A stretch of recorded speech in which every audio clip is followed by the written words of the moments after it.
lot of players because for them, they they are not fighting for okay, I'm just waiting for this, but it's more about the experience, especially for Asia Pacific region. The experience it is very valuable for them.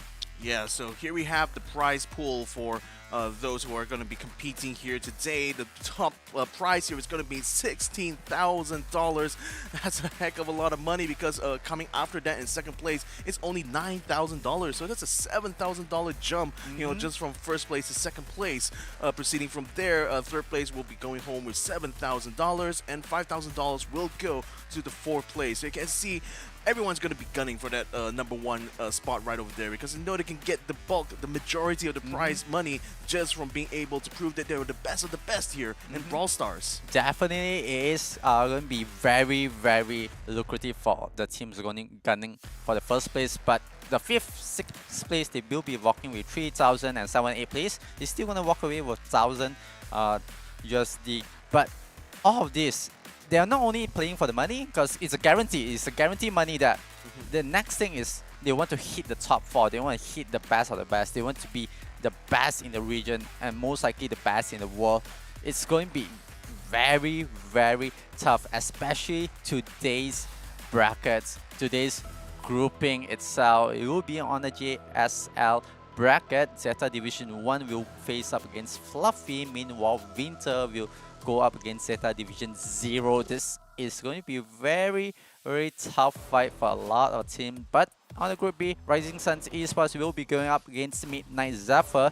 Blood Diamond will go up against Team Wood. And before the whole show starts, I think we were talking about some of the teams itself. Zeta Division 1, they did split into 2 groups, Zeta Division 1 and Zeta Division 0. Meanwhile, I think we were touching a bit on the Blood Diamond team and also Team Wood, if I'm not mistaken previously. It was helmed by CZK. It's still being led by CZK himself, but Blood Diamond, I think we were still speculating that they could be from Neil Moyaji. Yeah, we were trying to kind of like see where the histories of these teams lie, but it's also great to see that CZK is back in the scene here. Of course, he was part of the legendary Team Flash, part of the PSG Brawl Stars team that actually won the World Cup in 2020. So I'm glad to see that he's still coming in active here in the Snapdragon Pro Series. So I'm looking forward to that match. But those are the Group B matches, though. They'll be happening on Friday. This Monday, we're only going to be finishing basically the winners up to the winners here for the upper bracket, which means that at the end of all of this in Group A, we're basically looking for the top 2 to proceed to the next phase here. So there's definitely a lot to at stake here, especially for given the fact that the Zeta Division, both of their teams are inside the same group here. So what do you think the odds are for one of these two, Zeta Division 1 or Zeta Division 0, to get actually knocked out in this stage of the competition? Yeah, this is actually very crucial, and it's a lot more on how they're gonna play it out. Knowing that Zeta Division 0 is much more stronger, they are the original team. Yeah, then the they original lineup. Yep, they split up. City Sampo went over to Zeta Division 1, having to it's more say experienced player in there, but then it's more on when you have a lot of the top players together, but how do you differentiate 1 and 2? Is the alpha, who's the beta, who's alpha or omega, sometimes you can say. And this is Zeta Division 1. Kenji, Site Tempo, Moya Goku, they will be holding on as much as they can to prove are they the better Zeta Division, are they the alpha? Because number 1, sometimes you count from 1, you don't count from 0. Can Zeta Division 1, Site Tempo, the IGL, can he bring the fame to the team? Yeah, the thing is, Kenji and Morigoku are kind of like newcomers in a way when it comes to Zeta Division, though they have been competing pretty much in the Brawl Stars team quite a while, but this is the time where they're going to be able to carry the flag, so to speak, for Zeta Division. So it's going to be quite interesting to see how they're going to match up against potentially one of their own sister teams here if they do get to that winner's match. But nevertheless, though, I think for Zeta Division, I mean, to your point about whether 1 or 0 is ahead of the other, in fact, we are using Arabic numerals. 0 is definitely coming just before number 1 here. But nevertheless, though, their opponents here in this first matchup is going to be Team Fluffy, also hailing from Japan, comprising of Miria, Nissi, and Dikaniki. These guys had been pretty good actually during the splits, being able to rack up enough points in order to get them through to the next phase, and then now they're going to be up for probably probably the challenge that they've been awaiting for, that opportunity to actually get some good prize money, and that opportunity starts from now. Yep, definitely it's going to be a bit hard for their first game itself because they are going up against Zeta Division 1. But Miria does have some experience under his belt, and holding with his new teammates himself, definitely a lot on the line for them. But just thinking about today's matchup, if I'm not mistaken, all 4 teams is from Japan. Yeah. It's just battle of the country itself. It's like, who is the better team in hailing from the land of rising suns, Japan? Who is the better one? It's hard. It's so hard. Just putting the question Zeta Division 1 and 0, it's really tough. They're putting all 4 teams from the same country.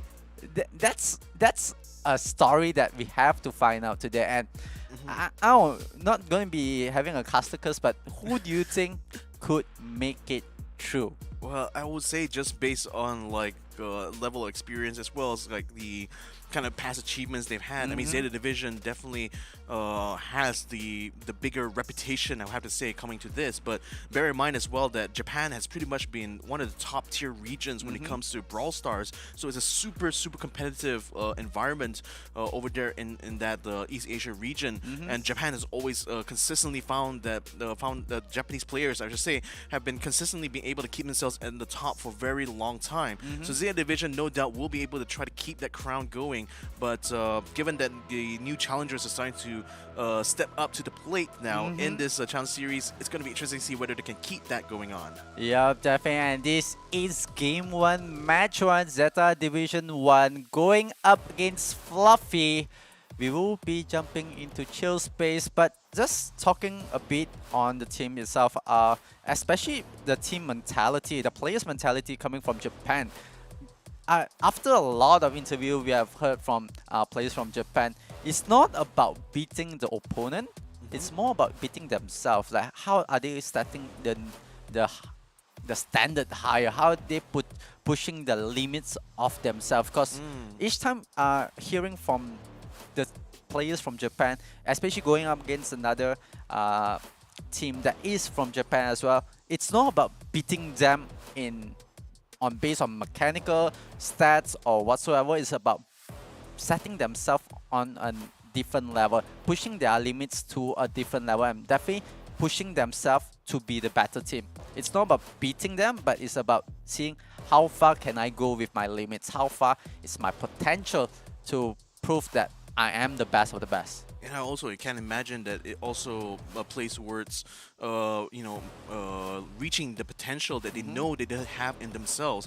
And I think that's a very healthy kind of mindset to have, especially when the competition is very, very stiff, right? You don't necessarily be the kind of player where you're just kind of like playing only to kind of like only against other people. You know, you're only kind of like trying to see what kind of weaknesses you can exploit. There's only a certain level you can kind of reach when you have that kind of mentality. Whereas if you're more focused on yourselves, if you're more focused about your own team, how you guys maximize the potential of each individual brawler, as well as the communication that you can provide with your teammates, how the information gets collected and acknowledged by the team.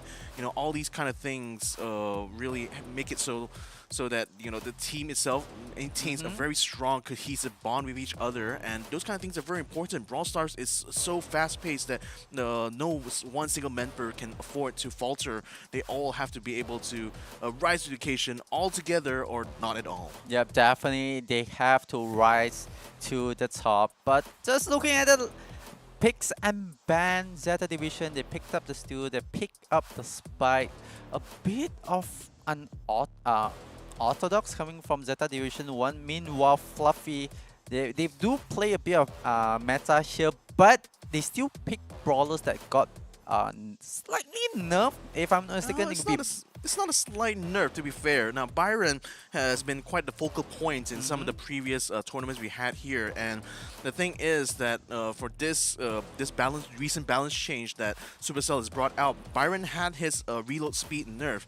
Now, that doesn't mean that his DPS necessarily has been reduced as a result, because he can still fire his full clip of rounds very, very quickly. The thing is that now with the reload speed nerf, he has to time his attacks much more closely coordinated with the rest of his team, or else they'll get punished very heavily because of it. Yeah, definitely. It's all about the timing, the window of opportunity. But you see Zeta Division 1, they will be playing from the blue side. Meanwhile, Fluffy on the red side, it will be 1-2 gem. This is gem grab. We are in chill space, but it's a bit of a still mid at the moment. But Fluffy is leading by 2 gem. Oh, this is going to be a bit hard as Moya Goku try to hold the spawner, try to hold and be the anchor, especially playing as a Stu. Whenever you play Stu, you want to be much more hyper aggressive, you want to be up in the face, but at the same time, the moment you see a Stu that plays a bit more slower pace, a bit much more courage of the team itself. Oh, that's a little bit bad there. Unfortunately, they lost their gems there on the Zeta Division's one side. So Fluffy is going to be able to start the countdown now. Moya Goku and Zilkaos has been able to come out just in time now, but they need to be able to counteract this in order to try to regain the gems back. Zilkaos is getting very, very low, but he still is able to get the kill through. You know, Kenji goes in front, does get a kill on the Squeak. They now need to be able to take down the last member. Yes, they do! Just in time to stop the countdown. They only managed to pick up 9 gems so far, but this time around, Zeta Division has control over the red spawner. Now, the thing is, Fluffy will pick up the last gem in order to start the countdown once again. 12 seconds to go now. They have to be able to counteract this. And the thing is, Squeak is making it very hard for them. He's actually taken out Sikaos now, so there's no Barley. They're also taking out the Stew as well. The countdown is going down. They're nowhere close there to counteract this. And the match is all over now for the first round. Yup, it's all over for Zeta Division 1, but that's still the first opening. Is just a warm-up. We do see a lot of teams, they don't come out hot, but Team Fluffy, they came out hot, they came out fighting, putting a statement that yes, you are Zeta Division 1, but you're not God, you're not the immortal, and God does bleed, and Zeta Division 1, they have to climb back, but oh no, Moya Goku ran down. That's first blood for the side of Fluffy. I love the fact that, you know, Fluffy is really making good use of that Squeak there in order to try to get some good area control, and especially on this this map in particular, there's so many narrow corridors that Squeak's own attack can cover an entire bottleneck. So Moya Goku, in fact, once he gets hit by those kind of shots, he also gets slowed down as well. So that further compounds the kind of problems that Zeta Division are having. For the moment though, they are having control over the gem spawner, but look at how Squeak is just spamming that spot there, preventing Kenji and Moya Goku from moving in to collect gems without taking damage as a result. So now it's really going to be boiling down to whether or not Silkaos can successfully hold his right-hand flank, because right now the Sandy is coming up and it's making it very hard for him to be able to stay in place there. The Rico is able to get the kill finally onto the Sandy, so now there might be an opportunity for Silkaos to try to fight towards the middle here, but it's still quite competitive in collecting those gems. Fluffy moving forward there. Miri unfortunately loses his gems, but the Squeak is there to pick it up. Now Squeak's going to have to run for his life though, because Kenji tries to move in front here to try to get him out of place, while Moya Goku continues to collect more gems here, while Silkaos provides the support from a distance. Yeah, Moya Goku doing his best to hold on to the gem spawner, but Team Fluffy, we are talking about Miria, especially on the Byron itself, the reset, that nerf that he have, we can see it's quite obvious that whenever you have to reload, the whole team just falls back. It becomes much more of a defensive team. But Zeta Division, they recognize this window, they recognize the timing, and they are trying to capitalize as much as possible. But the gem is on 8-8. Zeta Division needs to, Fluffy needs to, but the gem spawner is on the hand of Fluffy. 2 more, and that's it. Countdown starts for the red side. Fluffy will have it. They have to stop this. They have to take one down. Can they hit it? So close. Yes. Oh, yeah. They reset the countdown timer, but they dropped their own gem. Kenji's going to be able to pick up most of it now, but the countdown has still started for Fluffy, who have pulled back now. They want to try to drag this out for time, and they have been able to take out Silk House. The Rico is down. Moya Goku rejoins the fray here, but there's 5 seconds to go. He cannot get a clear shot right now, and in fact, he gets taken out by the Byron. The match is over. Fluffy takes 2 rounds here of this best of 3. They win match number 1. Yeah, what a start from Fluffy. They might be cute, but they came in fighting. That's 1 point for the side of Fluffy. Meanwhile, Zeta Division, they will try to mount a comeback. They will try to start up the engine and floor it. But Fluffy, even though the Byron have a nerf, they recognize that they just need to play the timing. They just need to, you know, it's like tap dancing. The rhythm that they play, it was really quite perfect. And Zeta Division 1, I'm not really sure. Maybe just the opening of it is a bit hard. They do have the Gen spawner in the early phase, but later on, the moment that Team Fluffy, they are able to set the timing, they are able to fall back and go for aggressive play.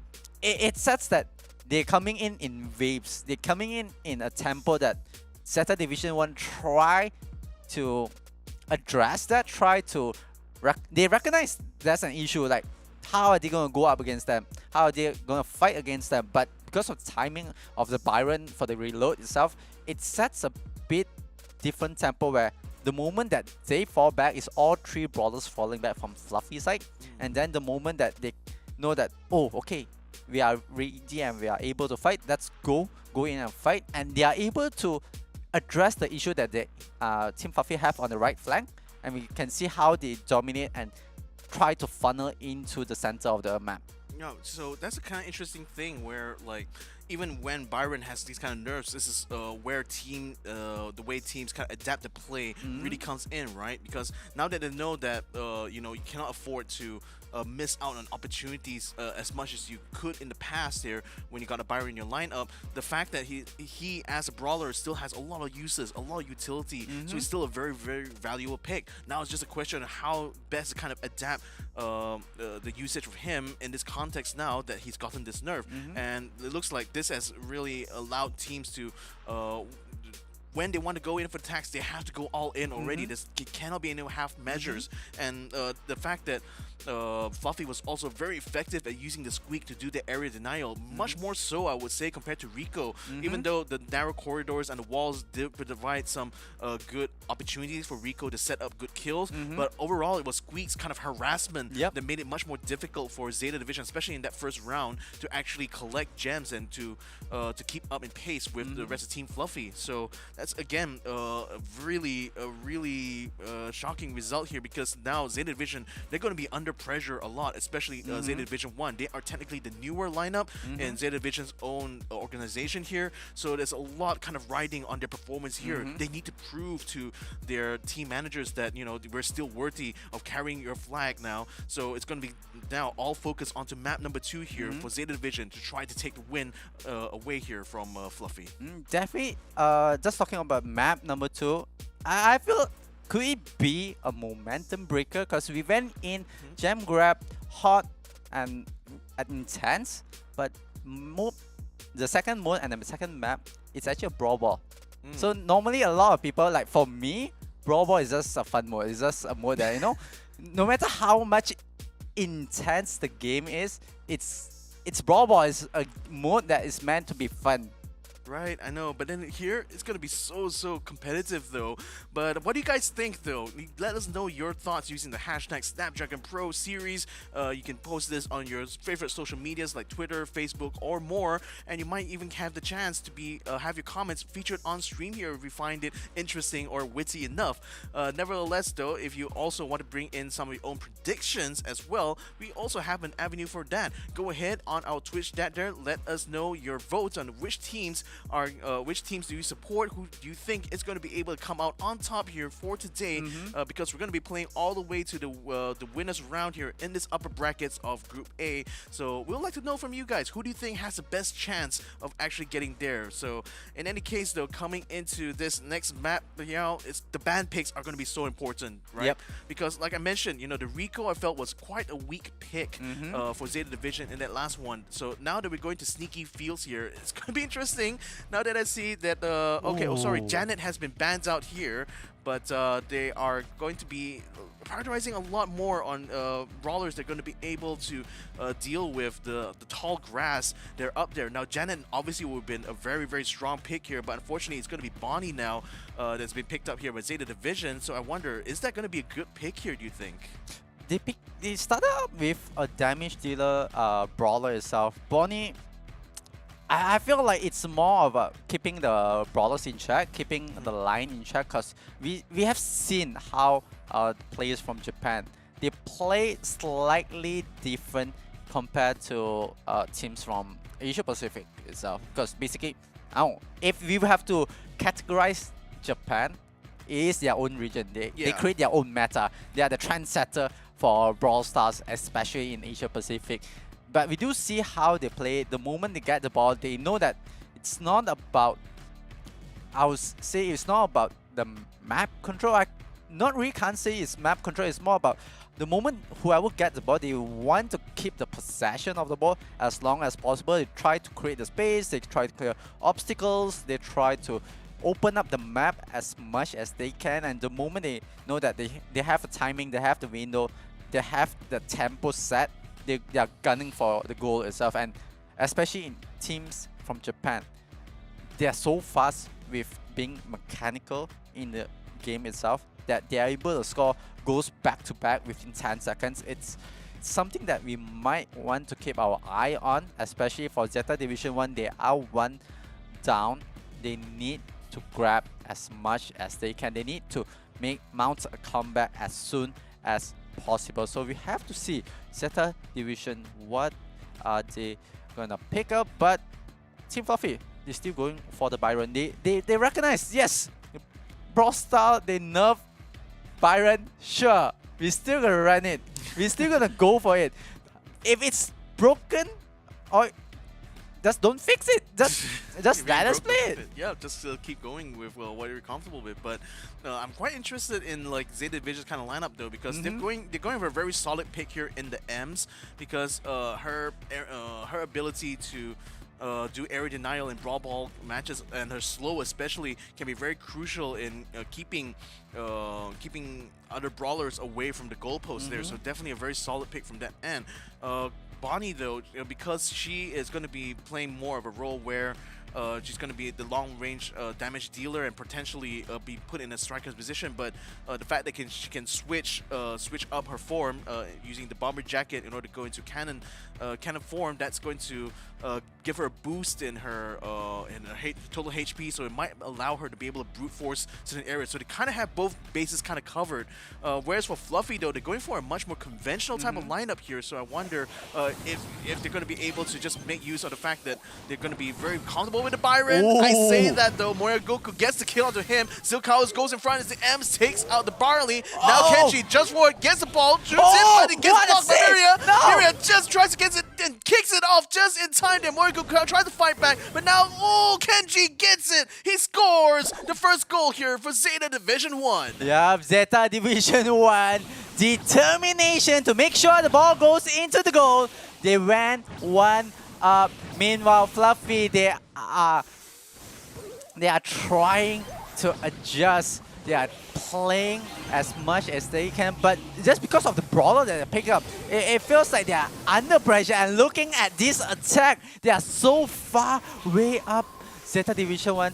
But they're going to back up, they're going to reset. Meanwhile, Team Fluffy, they have to capitalize on this opportunity. That's a good kick to kick the ball towards the corner on the right side. And that's going to play time, because it forces Zeta Division 1 to go offensive, to try to even get the ball to even end the game. But if you know by 30 seconds, it's you don't need to go for the scores anymore, but they are clearing it. They are not even bothered to go for the ball because they know they're one up. What's the pressure? Well, Where's the pressure is? Well, the problem was that Spike got taken out though, even though he left a plan there, so they weren't able to have the ball in position. By the time Fluffy is going to get out of spawn, so wisely they're just going to try to hold position here and try to wait for another opportunity. The problem is the Barley now is moving the ball very far forward, while Siddhartampo on the ends is trying to keep him contained there. It looks like he won't be able to make any progress on there so far, so they need to try to deal with the other two members. The problem is Barley can continue to harass from his position here, where Goku is going to go forward. He is going to be able to get a kill on the Barley, and Miria gets caught within the spike trap area. Kenji shoots the goal, which is completely left wide open here.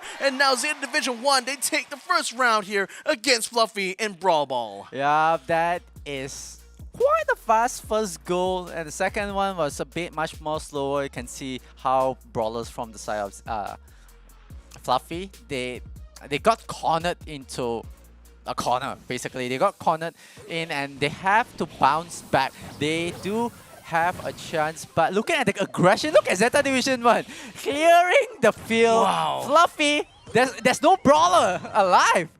Yeah, I mean, you mentioned that, you know, is Brawl Ball going to be a momentum breaker? And I feel like Zeta Division 1, they've gotten the initiative back now thanks to this performance here. They're showing that, you know, their kind of lineup here so strong. The M's and the Spike is so difficult to deal with. And look at Kenji just being able to cover so much distance there thanks to the gadget launching her across the field there. So she's able to move up very aggressively in position there to try to back up Siddhartampo. Siddhartampo not able to get the ball sent right through as Miria tries to come out to block that attempt now. Moya Goku puts up a spike trap in front there. That's going to cause a bit of trouble trying to defend in the goal line area, but unfortunately Zeta Division 1 doesn't quite have an opening right now as Fluffy is completely crowded the entry towards their goal post. Yeah, Zeta Division 1, they have all the time that they need. They do not need to worry at all, and especially looking at the position that they are playing, and the ball itself is on the left flank itself. Moya Goku takes one down. Miria will be able to take down Siddhartampo, but this is going to be a bit hard for Fluffy. They are trying to gather as much time that they can to go for the offense, but Zeta Division 1, they are so aggressive, jumping in.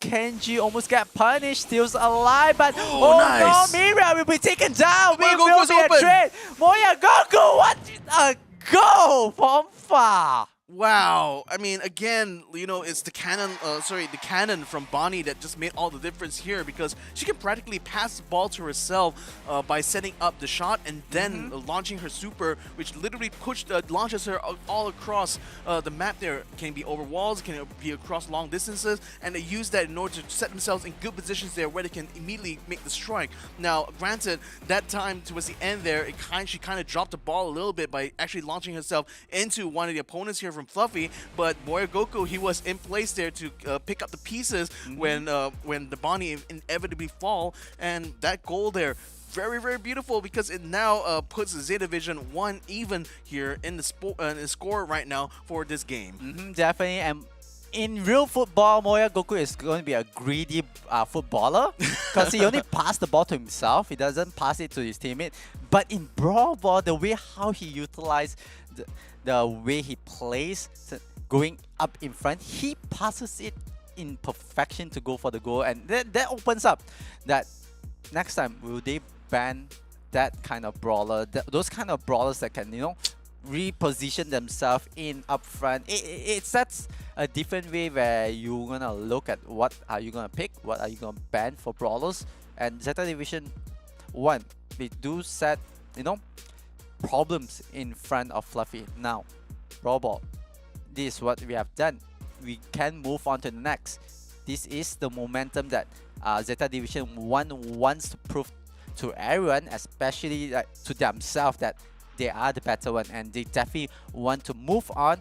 And I do believe, like, you know, the Zeta Division 1 and 0, they do have some a bit, I won't call it bad blood, but it's more about, you know, good rivalry between themselves, like to set who is the better team. But Zeta Division 1, they have to complete this. They have to make sure that they are able to make it through against Fluffy.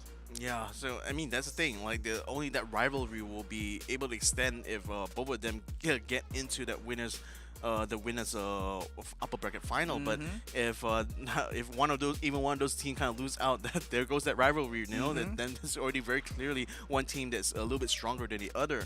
So that's why things are a lot more at stake here. I would feel for Zeta Division 1 here compared to Fluffy, because even though Fluffy is also hopeful of being gained into the wins bracket, but Zeta Division I feel has a lot more to lose there if they don't get into that next round. So ladies and gentlemen, we're going to be moving on to Kaboom Canyon. This time it's going to be a heist mode here in Brawl Stars. So that means Byron is still going to be a very, very popular pick here.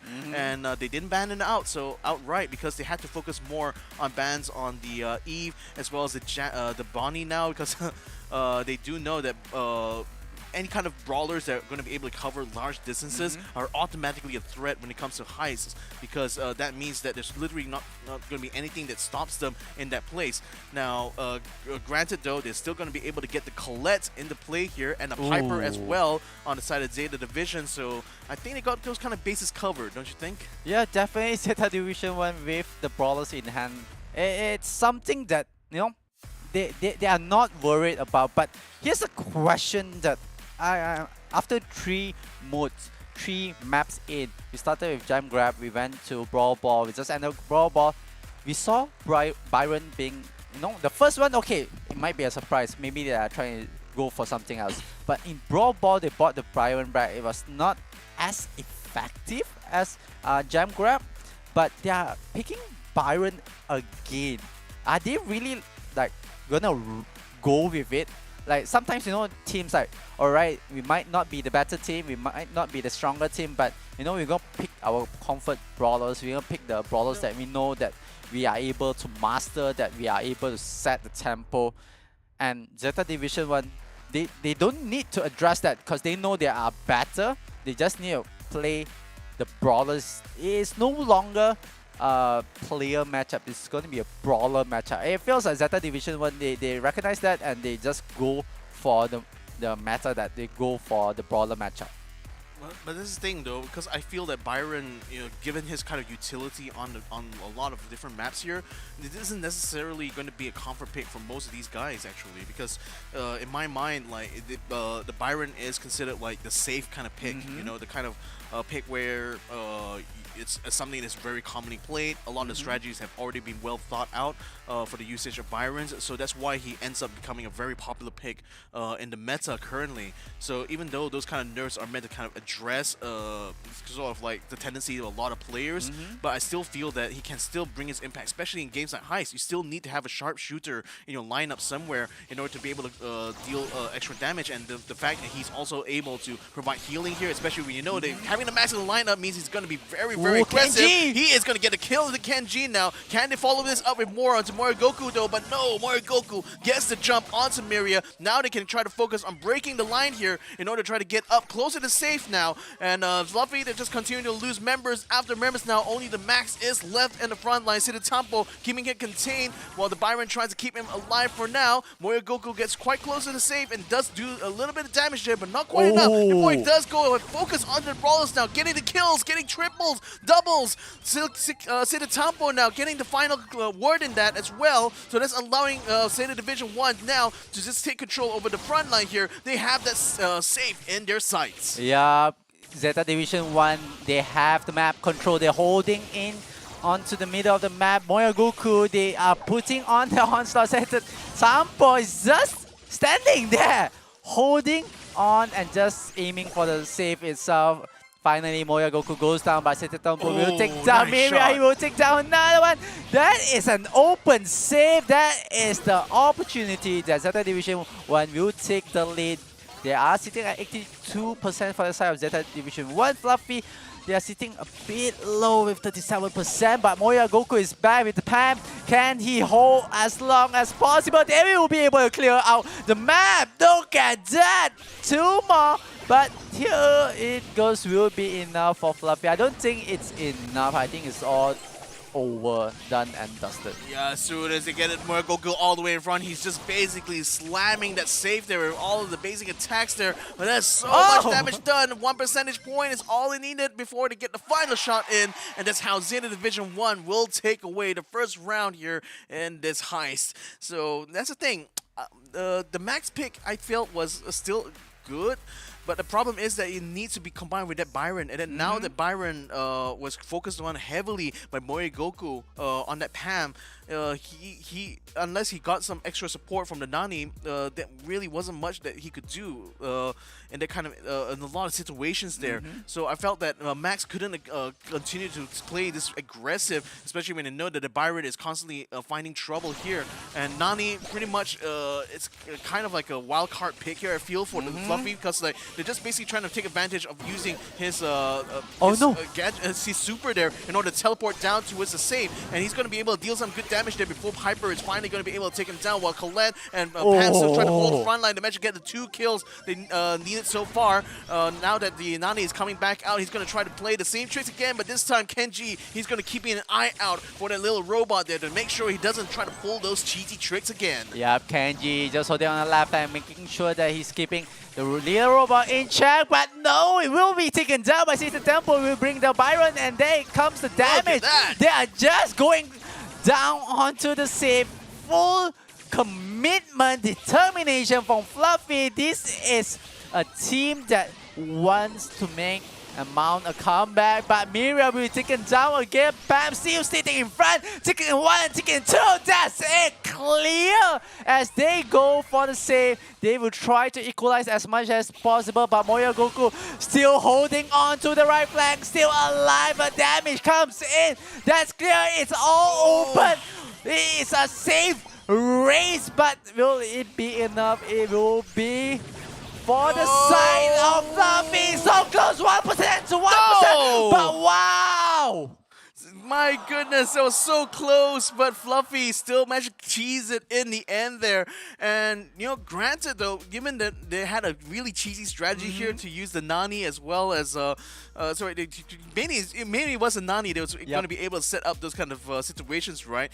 But really, I kind of felt that them only being able to bring the save down to 30% was a bit of a missed opportunity, because they could have gotten a lot more if they were able to avoid most of the damage coming out from Zeta Division 1's defenders. But this time around, Zeta Division 1, they take control of the center of the map very early on, so they're already starting to put some damage onto the save. They're keeping their aim onto the Nani there. They don't want to continue. They had to keep an eye out on that homing missile. I can see Kenji just basically pops it there, just sacrificing a bit of his health points to prevent the Nani from being able to teleport towards the save. So that's a really good move, a very risky sacrifice there, I have to say, for that Colette. But then again, Zeta Division 1 still maintains control over the center of the map, so it's a very dangerous position here because Fluffy doesn't quite have an opening quite yet until they push back to Pam. Now Kenji's going to be in their sights, but Pam quickly come back in. She's going to be able to drop her health back and keep herself very tanky up in the front. Kenji goes for another dive again. The save is down to 71%. Fluffy now moving in and regathering here in order to try to regroup and gain some good control over this match right now. But as long as Zeta Division 1 continues to camp at the center of the map, there's nowhere for Fluffy to try to mount an attack. Yeah, Zeta Division 1 this time is much more disciplined. Max has gone through. Oh, but Max is gone through, but regardless, it's 20%. They are still just gonna jump on it. They're just gonna chop it down, open up the save. Knock down. Fluffy, we have your save. Oh no, for Fluffy. I mean, that's the thing though, they needed all hands on deck for that defense there. And Zeta Division 1 was just playing the map so well here compared to Fluffy there by maintaining control over the center. And the fact that Fluffy's kind of Max, Byron and Nani lineup wasn't strong enough to break through the defensive wall that is Pam's positioning there on the right hand side. So I felt that, you know, it was kind of a mistake for Max to try to go for that cheese when Nani wasn't able to break the homing missile all the way through. So that's a thing.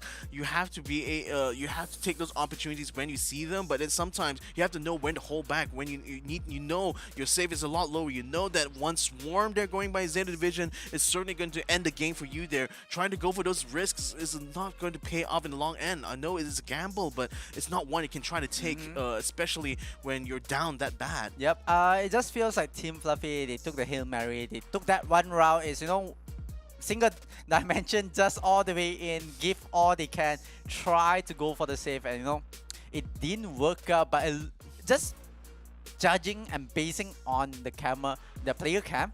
This time we have player cams, and I was able to look at their expression coming from Zeta Division 1.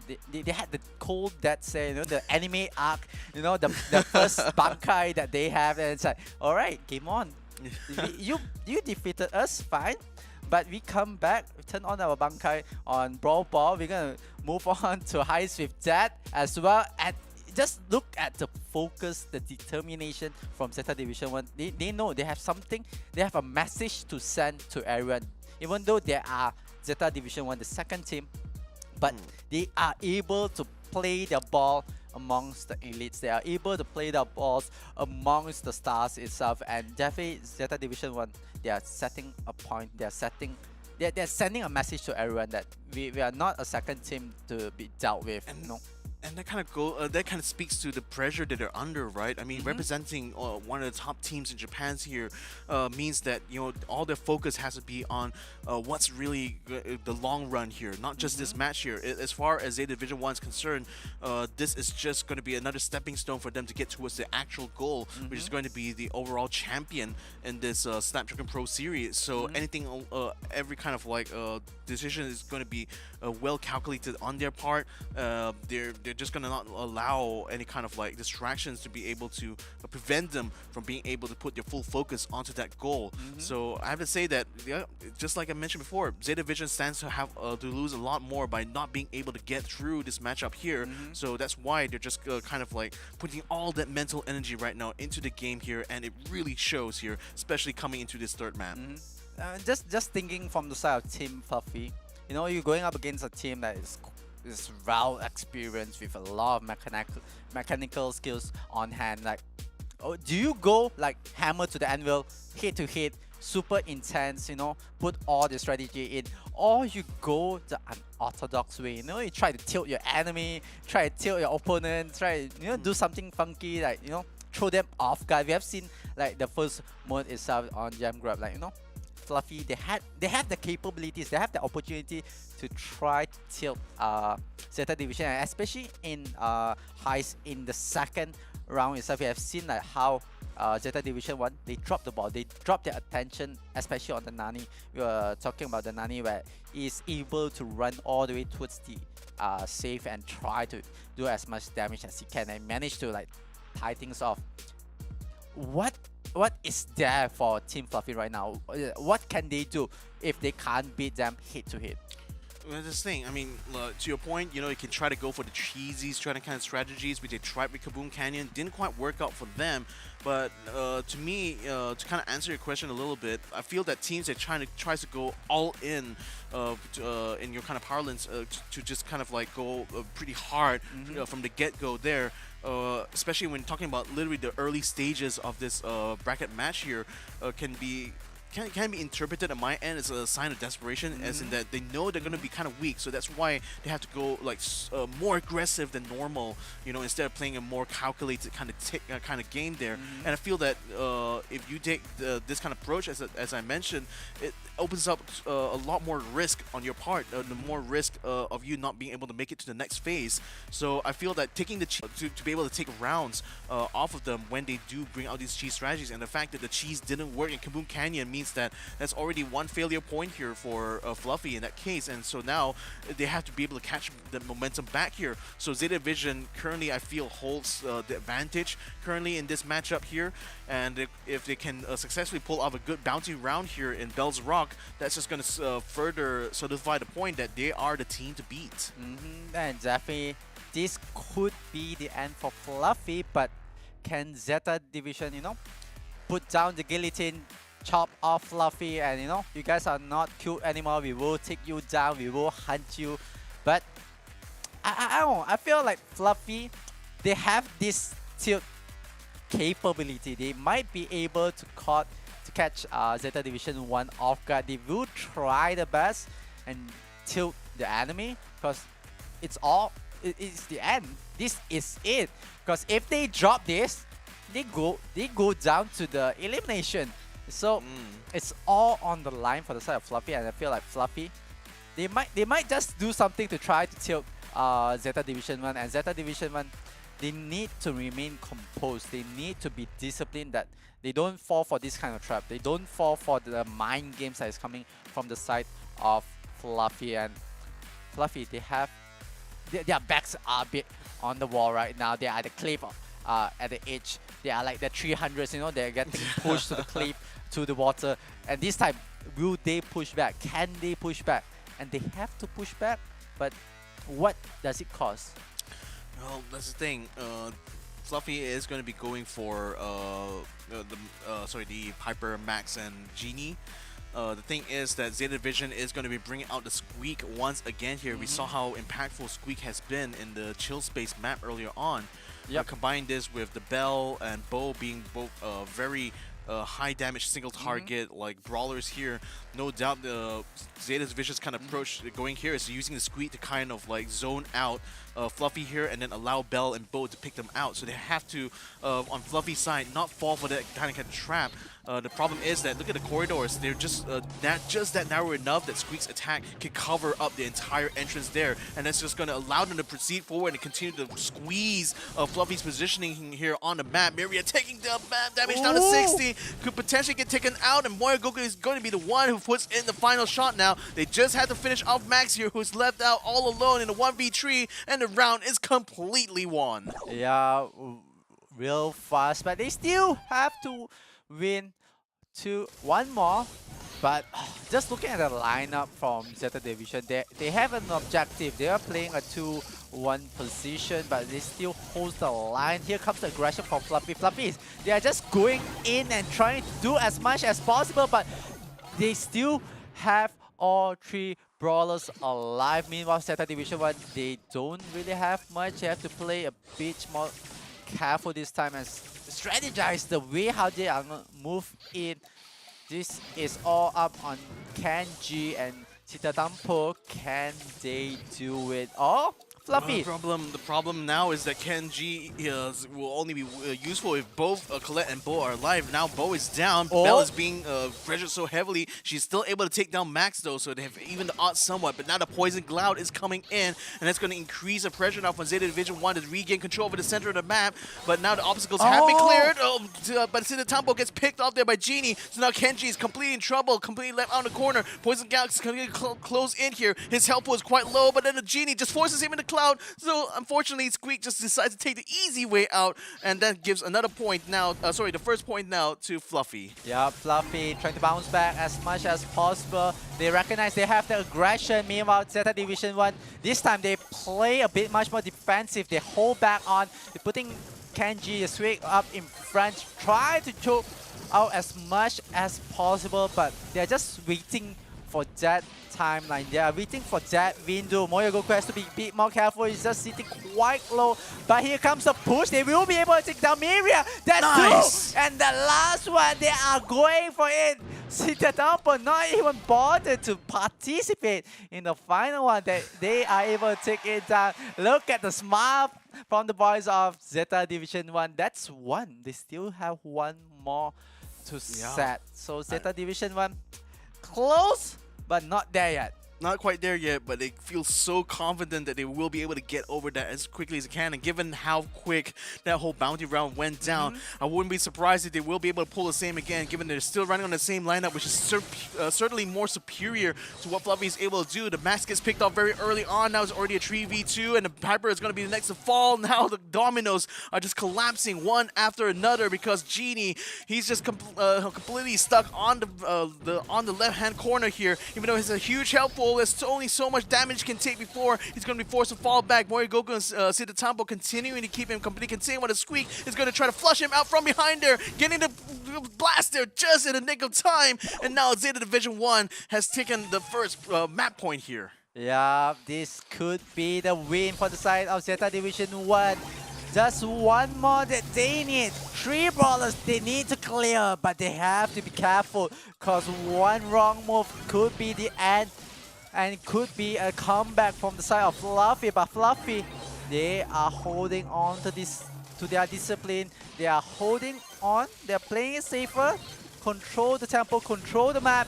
But they are going in. Morimogoku go on the onslaught on the left side. But ooh, that is so close from Kenji. But Miriam goes down. That's one. 2 more to go. Morimogoku sits quite low. But they have to gather all their strength as they are going for another one. That's another one. Zeta Tempo will be brought down. Morimogoku will be able to regen, but it is a 2v1, a handicap match. They can force him, but look at Morimogoku. It's just chill. Alright, we let the Squeak go up against you. But this again is the Squeak's final kill there. We'll be able to confirm this for Zeta Division 1. That is it. That is the win they were looking for here. And now they will have enough here to go on to the winners matchup here. So well done to Zeta Division 1. That was certainly showing the kind of strengths they have as a group there. I mean, first and foremost, the usage of Squeak is just chef's kiss right there. Zeta Division 1 shows that they know the ins and outs of using him in order to do those area denials, and Fluffy just unable to break that kind of tempo that the Squeak was able to do.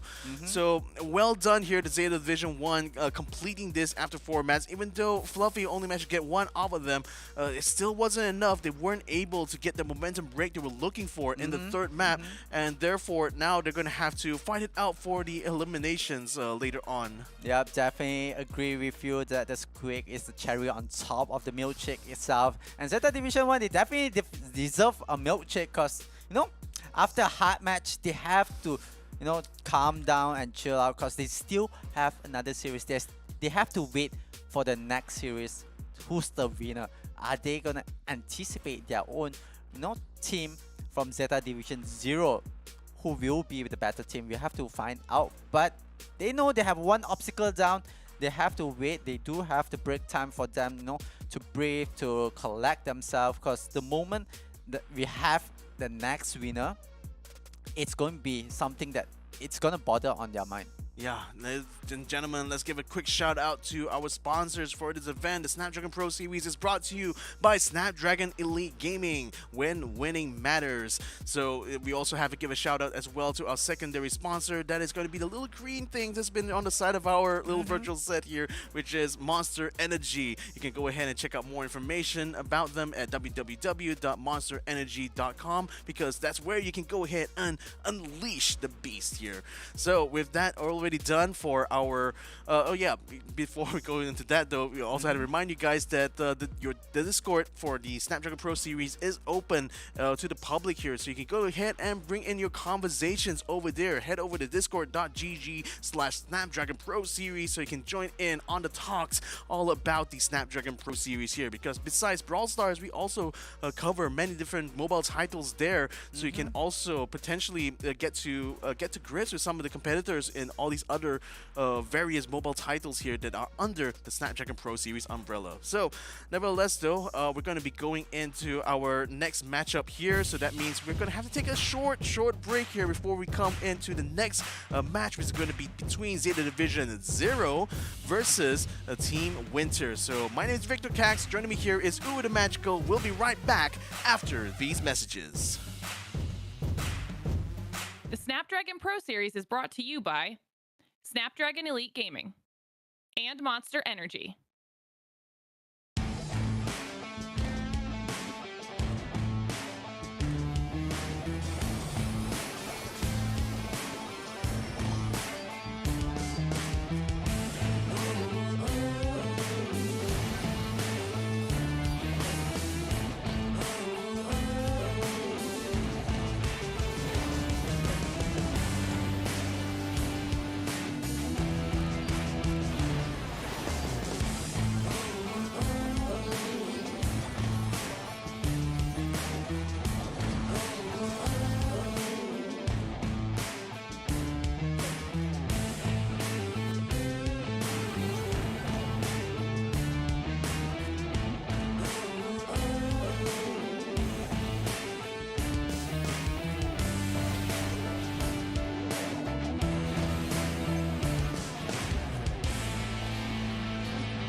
Welcome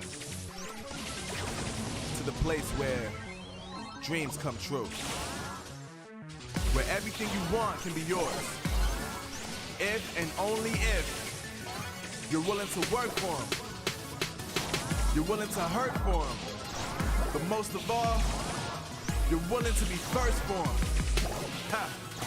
Look, I'm going straight to the top. I don't know how I would stop, like it or not. I got some goals that I'm hitting. You hear what I'm spitting? It's hot. Look what I got. Whole lot of passion and pain. The road to success is insane. Stay out my lane, cause I'm on a mission. I'm getting what stands in my way. Yeah, I'm a beast. I wouldn't play with me, baby. The way that I'm training is crazy, and I do it daily. You wanna talk about drive? I got more drive than Mercedes. I've never been lazy. I'm in the room, it's a red alert. You wanna compete? Well, get better first. I got 10 toes in the dirt, push through the hurt just to show them my worth. I'm the best. Yeah, I'm the best. I never stress. I know what's next. I'm who they test, like we playing chess. But I'm unimpressed, so now let me flex. Ha, yeah, I'm a work through the struggle and hurt, cause I know my worth, and I gotta be first. Ha, yeah, I gotta be first. Look, I don't want anyone's sympathy. I understand what it's meant for me. I give my focus and energy. If it's meant to be, then it's meant to be. But mentally, I'm undefeated. They hear that and say I'm conceited. Like there's no reason. Like I don't beat them and come back again just to teach them that when you work under pressure, you reach higher measures. They'll try and bring you down, but you cannot let them, and only get better and focus on cheddar. Eye on the prize and you'll become a legend. Like, when I'm in the room, it's a red alert. You wanna compete? Well, get better first. I got 10 toes in the dirt, push through the hurt just to show them my worth. I'm the best. Yeah, I'm the best. I never stress. I know what's next. I'm who they test, like we playing chess. But I'm unimpressed, so now let me flex. Ha, yeah, I'm a work through the struggle and hurt, cause I know my worth, and I gotta be first. Ha, yeah, I gotta be first. They don't know what's gotten into me, how'd I turn pain into energy. Through all the struggle and hurt, remember my worth, and that's why I gotta be first.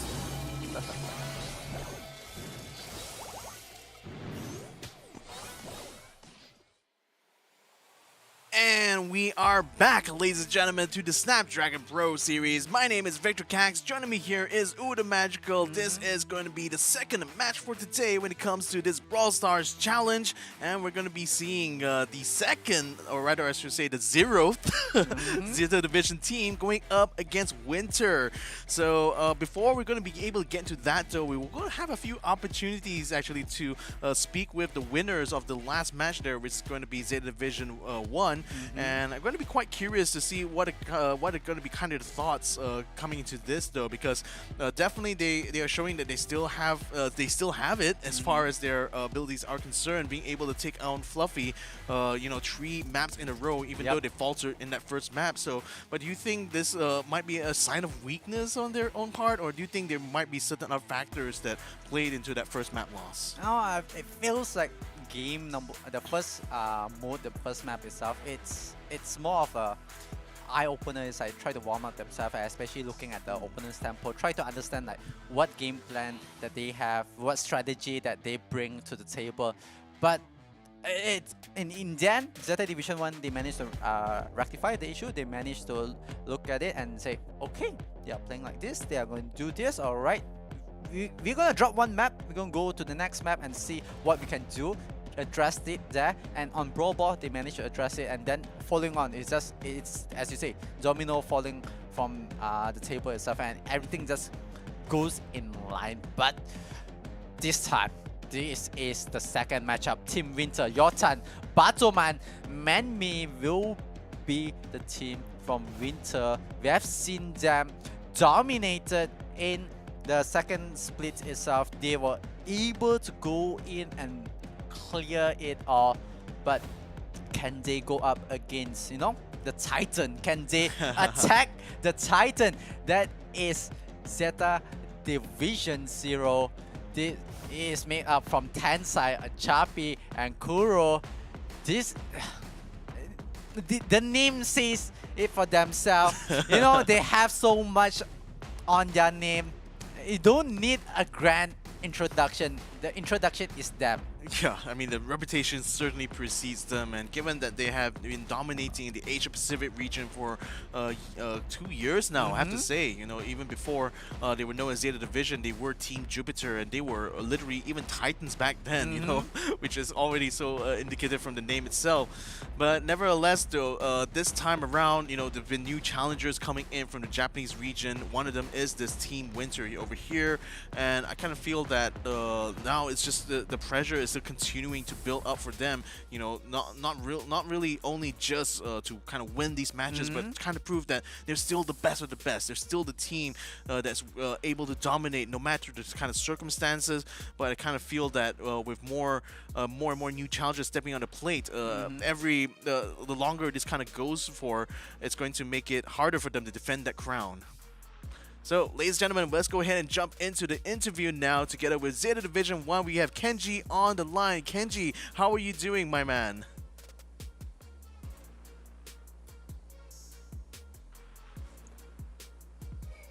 Oh.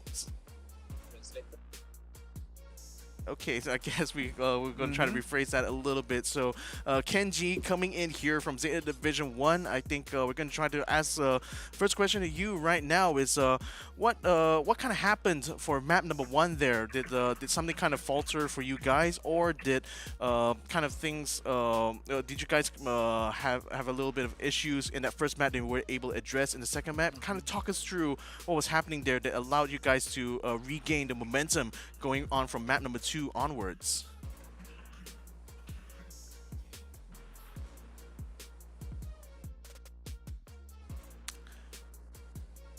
And apologies, ladies and gentlemen, it seems like we have yet another technical issue here in getting our interpreter to actually be able to relay the questions and the audio over to to Kenji over there. So a bit of a shame. I would really have loved to know from his side like what was kind of happening to him. But okay, I got a cue from the production. We're gonna be able to get back into it now. Kenji, nice to see you, my man. Sorry for the technical issue just now. First of all, we'd like to congratulate you on winning this matchup here. But I just kind of want to know what happened in that first map. Was there some sort of problems you guys were having in that first map that allowed Fluffy to win? Because it seems like you guys were able to dominate from that point on. So I wonder what was the kind of factors going into that first map that caused Zeta Division 1 to falter? まずはおめでとうございます。ありがとうございます。はい。で最初の試合、なんですけれども、何かこう苦戦する部分などありましたでしょうか。そしてその2試合目に向けてこうそれを立ち直るために何かこう、対策などありましたでしょうか。はい、まあ1試合目はまあ編成がちょっとミスっちゃったなっていうので全然いけるなって感じで切り替えました。はい、ありがとうございます。Yeah, so regarding the first match, map number 1, we kind of messed up on our composition, honestly. And starting the second one, we kind of just thought about it and we, kind of talked with the team and built back up from there. I see. Okay, so I'll hand the second question off to you, Uwu. That's a question I think with English and then the local language show also. We wonder like who is the better Zeta Division? Is it Zeta Division 1 or Zeta Division 2? I had to get that out, I had to get that out. はい、でこれじゃちょっと変わった質問かもしれないんですけれども、Zeta Division 1と Zeta Division 0、どちらのがいいチームでしょうか。はい、Zeta Division 1の方がいいチームだと思います。Yeah, so I would easily say Zeta Division 1 is the better team. I love that confidence, man. I love that. So, I guess final question after you, Uwu, do you have? Okay, final questions will be if Zeta Division 0 goes in to meet you guys at the final itself on the winner brackets, do you think that you are able to replicate the same thing that you have done to Fluffy? はい、でゼータディビジョン0がこのまま勝ち進んで、戦おうとなったら今、今試合、フラッフィーとの同じような状況を勝てると思いますか？もう一度いいですか？このままゼータディビジョン0が勝ち抜いて戦おうとしたら、今の試合みたいにフラッフィー、の戦ったように勝てると思いますか？はい、自信はあります。Yup, I'm very confident I can win. All right. I love that, man. So thank you so much, Kenji, for joining us in this interview right now. So we congratulate you and wish you all the best in your matches going forward here. So goodbye there, Kenji. Arigato, and we'll see you in the next one. All right. I love the confidence that he has right over there. I mean, straight up, he had no hesitation at all. Said, between us and Zero, of course we're the better ones. Yeah, you know, the number one shows that they are the number one team in Zeta division. You know, trying to show that no, Zero doesn't come first. It's always number one come first. But we have to look at Zeta division 0. They have to, you know, weather through the winter as they have to go up against Team Winter and make sure they are able to survive. Because I have seen in my own eyes, like Winter able to demolish teams. They are able to clear out the map. If I'm not mistaken, from the previous split, they did not drop one game at all, one map at all in the whole bracket itself. They just ran, you know, pedal to the metal all the way towards the end, and they are able to catch it. Zeta Division 0, on the other hand, is the Titan. Can Winter able to do that to Zeta Division 0? And if Winter does that, it sets a very, very huge message to a lot of teams that the new kids in the block, you know, they bring something. You know, we came here to ball, we came here to fight, and we are here fighting and swinging as much as we can. Yeah, that's the thing, because like I said, there's a huge amount of reputation that Zeta Division already carried coming into this tournament here. So really, a lot of expectations, not just from our end, but even from supporters of Zeta Division.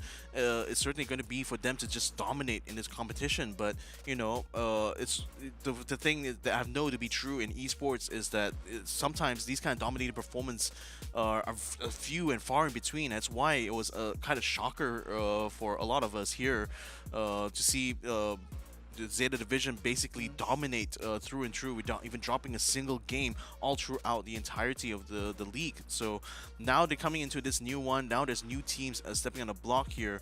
I think it's just going to be even more difficult now to replicate that kind of performance. So I wouldn't necessarily hold it against Zeta Division 0 here if they do drop games, because I kind of feel that that's always going to be inevitable at some point, right? You don't have a 100% kind of win rate. You know, you probably over especially a long amount of time with plenty of data points there, you definitely have a few outlier matches here. So there's the potential, the possibility is always going to be there. The only thing that really matters, I feel, at this point is that they were able to climb back out, you know, back out of that rut, even if they lose like the first match or the first two matches there, just like how Zeta Division 1 did. You know, they didn't allow the loss of the first map kind of put a damper on their confidence. It just took it very objectively. It's like, okay, what went wrong here? Let's have a review about this. Oh, our lineup wasn't that good. Okay, let's try to repair that issue coming to the next map, and look at where that got them. They just literally dominated from that point forward. So I'm pretty much sure that Zeta Division 0 being the original, or rather having two members of the original lineup there, are certainly just as capable there. So the thing is, coming against Winter right now, I think Winter has a lot more to prove here compared to Zeta Division 1. Zeta Division 0 here, because they really need to show that they are able to still take games off of some of literally the top team in Japan here when it comes to Brawl Stars, and that could even be considered a win on their part, especially if they are able to last the distance compared to Fluffy. That would certainly put them up as the favorites when it comes to this elimination match. Yeah, definitely, it's something that, you know, there's a lot of questions, but for you guys at home, share your thoughts on social media using hashtag Snapdragon Pro Series and get a chance to be featured on stream. Because the question that you asked, I feel like a lot of people is asking that themselves, like just finding out, like, you know, can Zeta Division 0 be beaten? That's a question that need to be asked.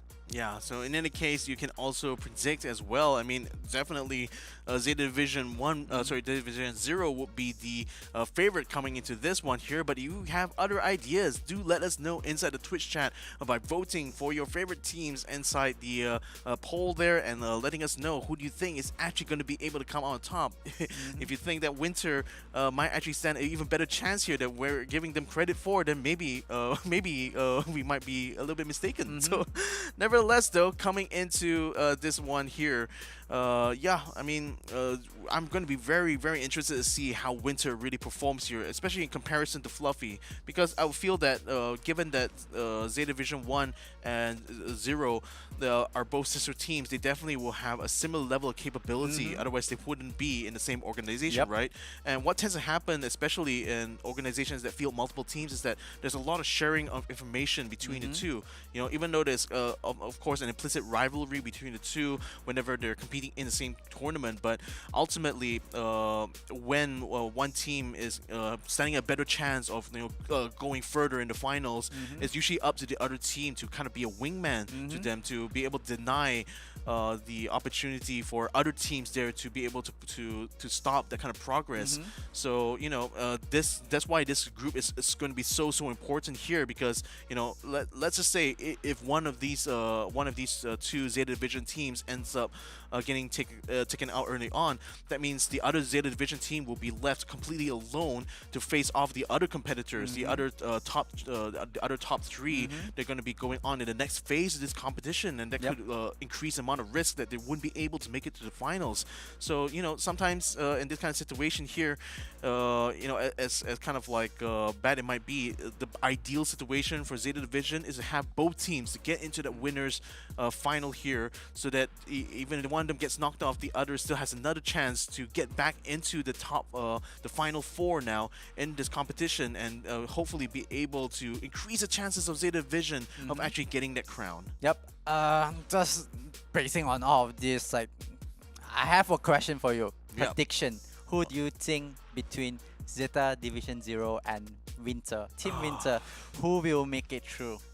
So here's the thing, like Winter definitely had already paid their dues, I would have to say, in a way, by showing their performances during the splits, because naturally Zeta will already be quite dominant, and they really literally dominated the first split. But then from the second split onward, it seems like Winter was the one who has been catching most of the best performances during that latter half. So in a sense, you can kind of consider them kind of like the best of the rest.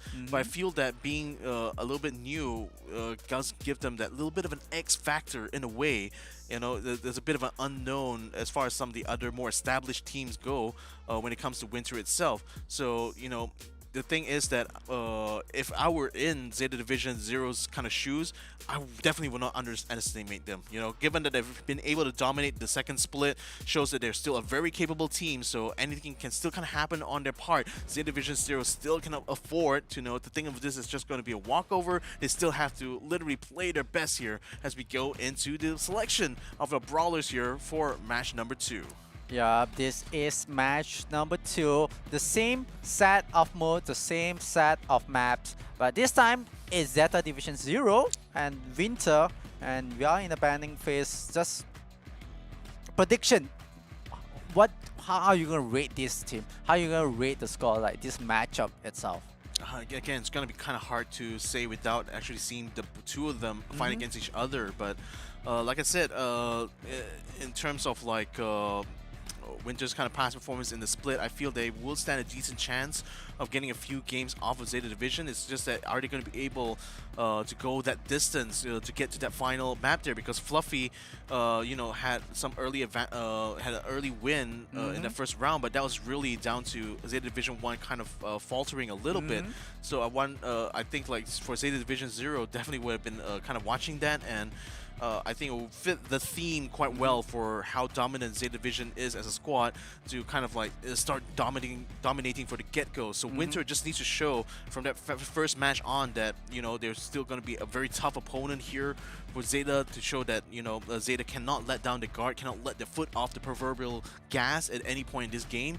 And quite frankly, looking at the bans as well, you know, you can definitely tell that both of these teams, they're just not allowing the very obviously strong brawlers here to be in the pool for the other to select here. So that's the thing. That's why they both took out the Squeak. We saw how strong the Squeak was in our first match here. They took out the Bonnie as well, so there's no worry about her in this particular gem grab situation. So now just going to be falling back to some of our kind of like common picks coming into this. You know, we got the Stu, we got the Spike, very mainstays here. We got a Rico and a Max being played here for Zeta Division 0 at this time around, and they're going to be pairing it up with the can't remember what Hoodie Boy's name is, but nevertheless, the thing is that Zeta, both Winter and Zeta, they're just going for some very common meta picks here. So it's going to come down to, I think, the execution from this point on, because no one's going to have the advantage from the draft right now. No one is going to be able to, you know, you just basically win based off of the selection of brawlers. I think it's now going to be coming down to pure skill. So I just remember what the name is. It's Leon there, who's going to be paired up together with the Max as well as the Rico. So that's going to ensure that, you know, it's going to be kind of a standard brawl game here, I have to say. Yep. I just realized something. I feel like I'm going to instigate a fight. Because Zeta Division 1, we had a question when we asked who is the better team, and Zeta Division 1 has the confidence to say that they are the better team.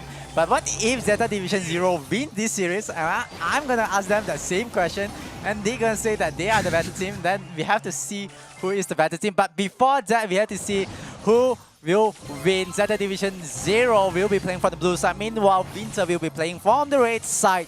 This time, it will be a bit of a stalemate. It will still in the early phase. They are trying to keep everyone in check, you know, knowing what's the firepower and seeing what is their opportunity. But Zeta Division 0 does have the gem spawner in hand. They are sitting at 5 gem on hand, 6 now. So Winter, they have to go full on Blizzard to blow on to the side of Zeta Division 0. So the thing is that Stu is using the speed zone there in order to ensure that he's going to be able to grab gem and also have an avenue to escape. Last few times it has been taken out, but the Sandy had been pretty crucial in being able to break through the front line there and cause harassment from the back. This time the Sandy unfortunately has been pushed back now, but in the meantime the Stu had been able to pick up gems all throughout. He now has 10 in hand, so he starts the countdown now. Sandy's going to be able to let out a sandstorm, which keeps her invisible inside that zone there, which makes it kind of hard for Winter to decide to move forward, and unfortunately the Leon gets taken out. So now the gems are completely on the ground here for Winter as they try to desperately get onto the Stu, but Stu still gets the final kill onto Levi.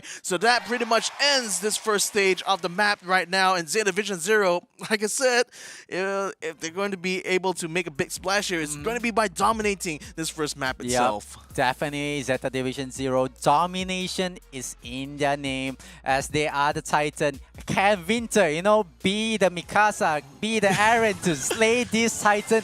We have to figure out. They are coming out strong. They are swinging in hard. This time, Zeta Division 0, they are at the back foot.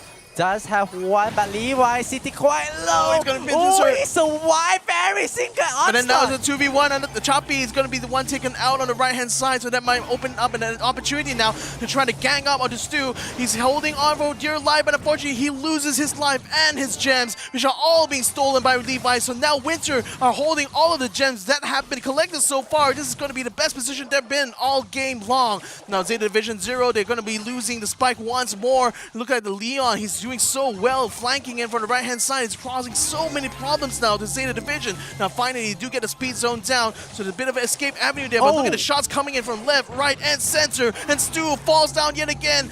Choppy is going to be able to take down the Leon this time. Now he moves forward here to try to counteract this as Winter fails to get the final gem. It spawned just to the side of Zeta Division 0, so Stu is able to pick it up now. But red team, they now get the gem. They're going to start a countdown. Stu is going to try to move forward, but he cannot find the gem collector. He needs to try to break the line. He needs to try to keep them contained within the corner now. The Leon still trying to dodge all of the attack right now. Still gets a kill onto the spike, but they shoot back. They aren't able to take him down. So Winter will take round number 2 of this first map. Wow, Winter, they jump back. They giving a fight. It feels like we have a match between these two teams. Zeta Division 0, they did not expect the aggression coming out from Winter. Because Winter, yeah, sure, the first round, they falter a bit. They look like the weaker team. But the new kids in the block telling the old guys, hold on. We just, got in the car, got on, and start the ignition, and they started it strong. And this time, this could be the decider. Still, the first map and the first mode itself. Zeta Division 0 does have 4 gems in the back. Meanwhile, Winter have 0, but they don't have the map control for the side of Winter. Levi still holding on, still strong, but still look at the hold healing on to the center of the map. The heal is crazy. Yeah, but then unfortunately Levi lost out there as Choppy is able to finally break through. So Zeta Division 0 continues to control the gem spawner now. They've already picked up 6 so far. Winter only has 3 on hand. I think most of those are on the Leon there. Levi, he already attacked from the right. He's going to try to move in from the left this time. He's going to come in front and to confront this dude now as Sandy let off a sandstorm there to try to disguise the rest of Zeta Division 0 as it went onto Leon and successfully take him out.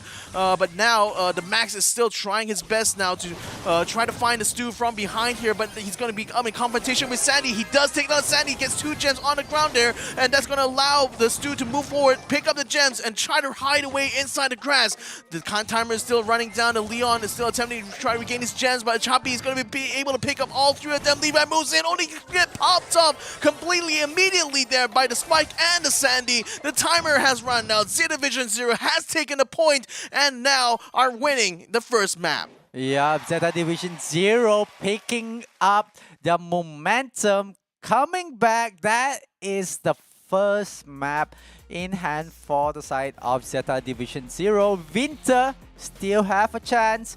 If they go with the same aggression, they might be able to come back, but it's the question, the unstoppable object going against the the unstoppable force going up against the immovable object itself. So who moves, who gives in?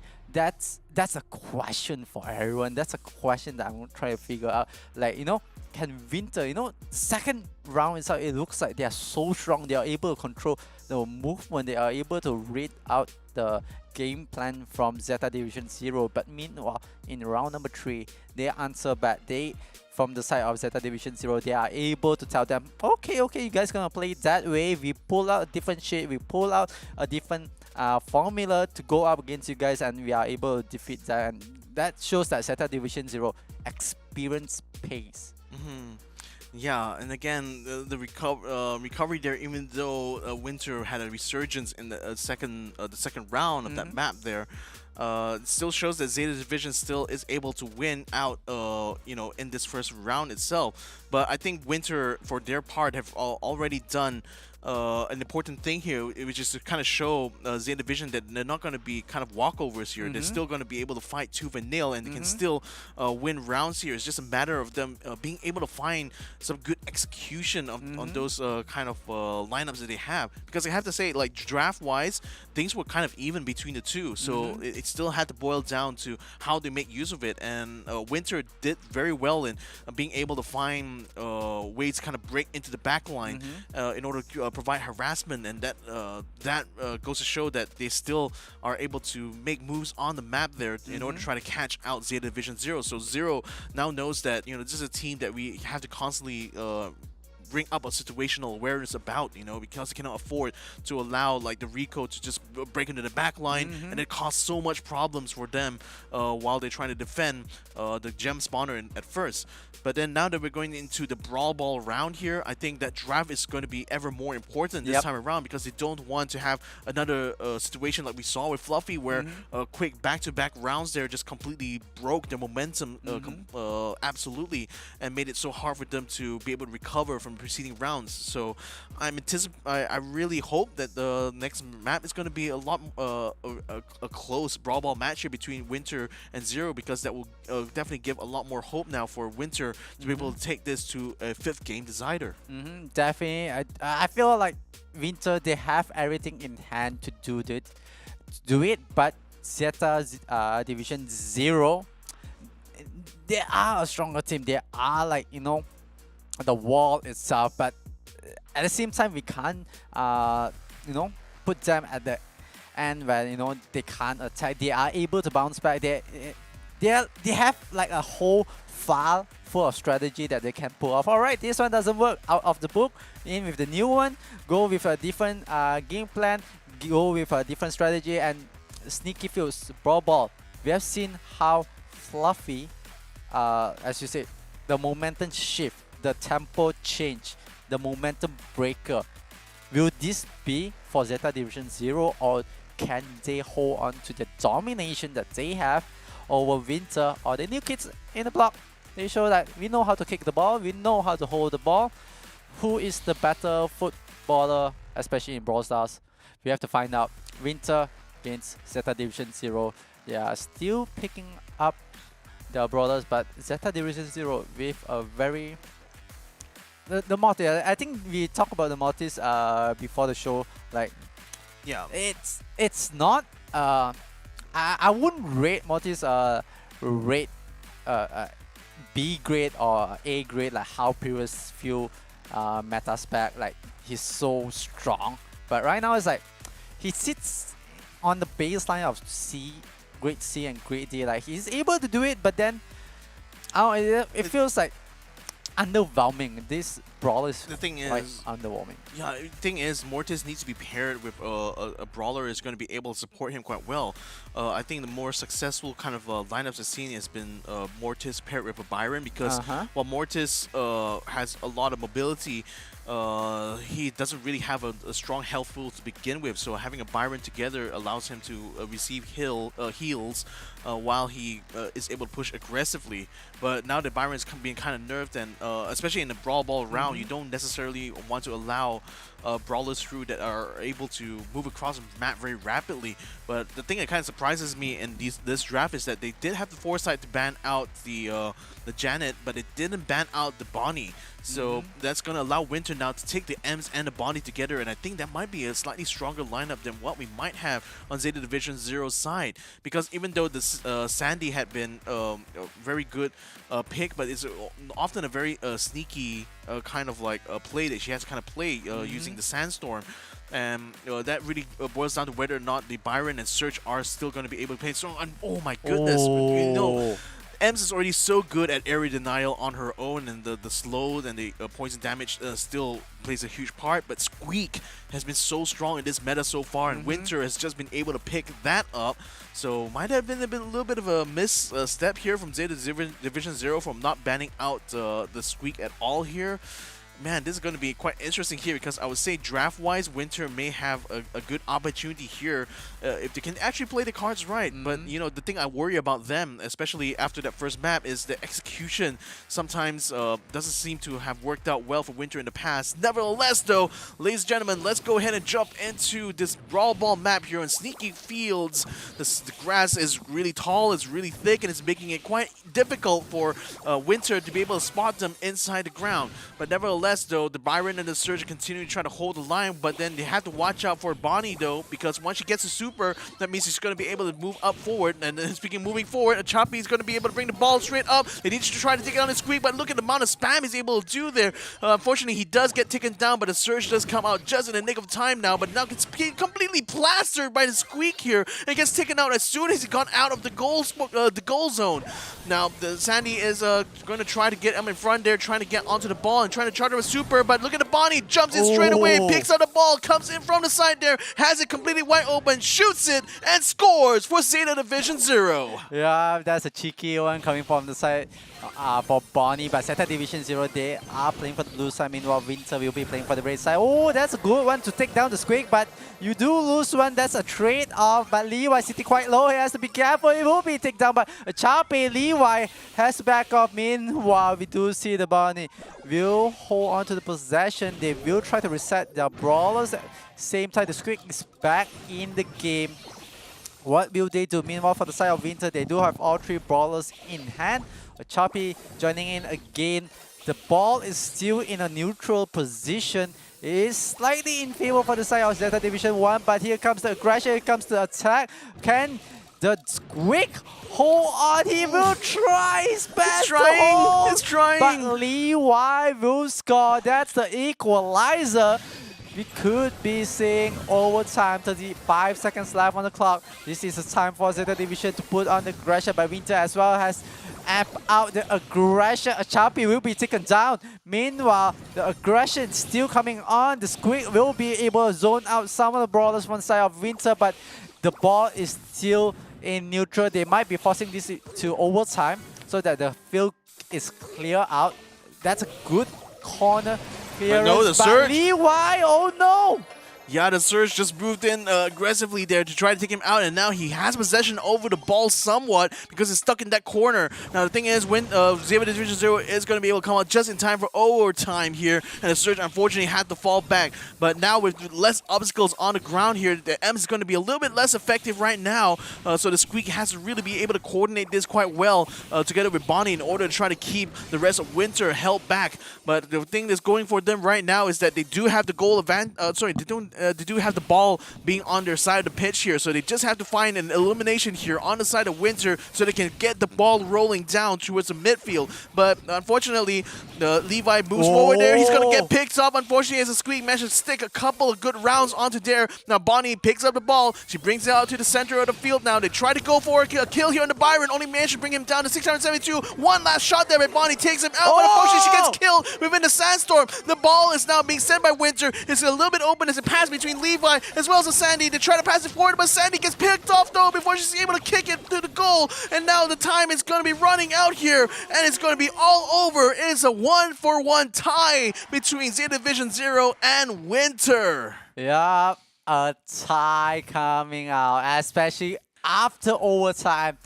Looks like Zeta Division 0, they have the, hands full. The new kids in the block came to play, and we can see it is going to be an intense one as Winter.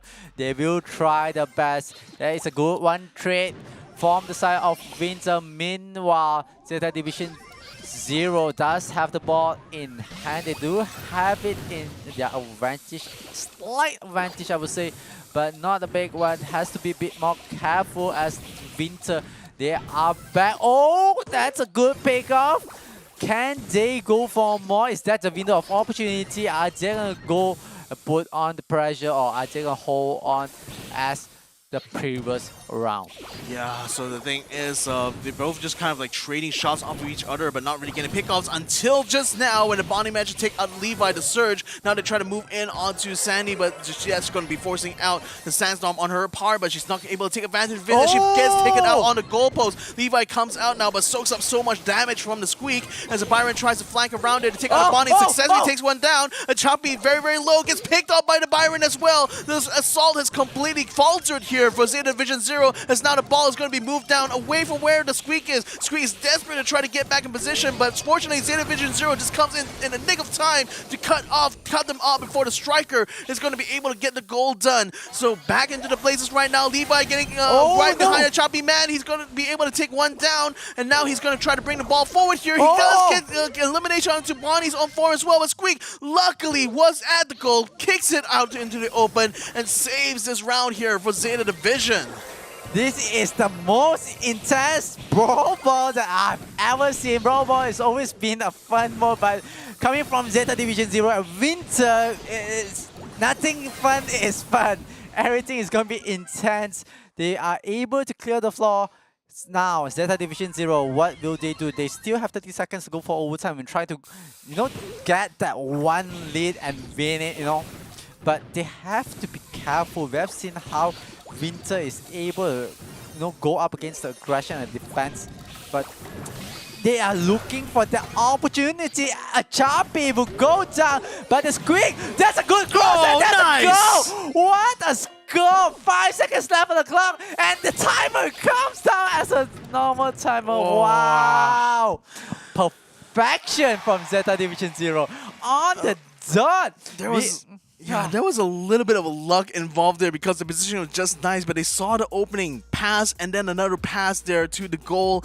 That was such a good play there by Zeta Division 0 because now that one goal basically allowed them to just snatch away that point without any opposition from Winter's side. And being that close to the end of the game meant that, there's nothing that Winter could do even after that point because there's only 5 seconds there to score another goal. And with every obstacle still on ground, there was no way for them to fight back.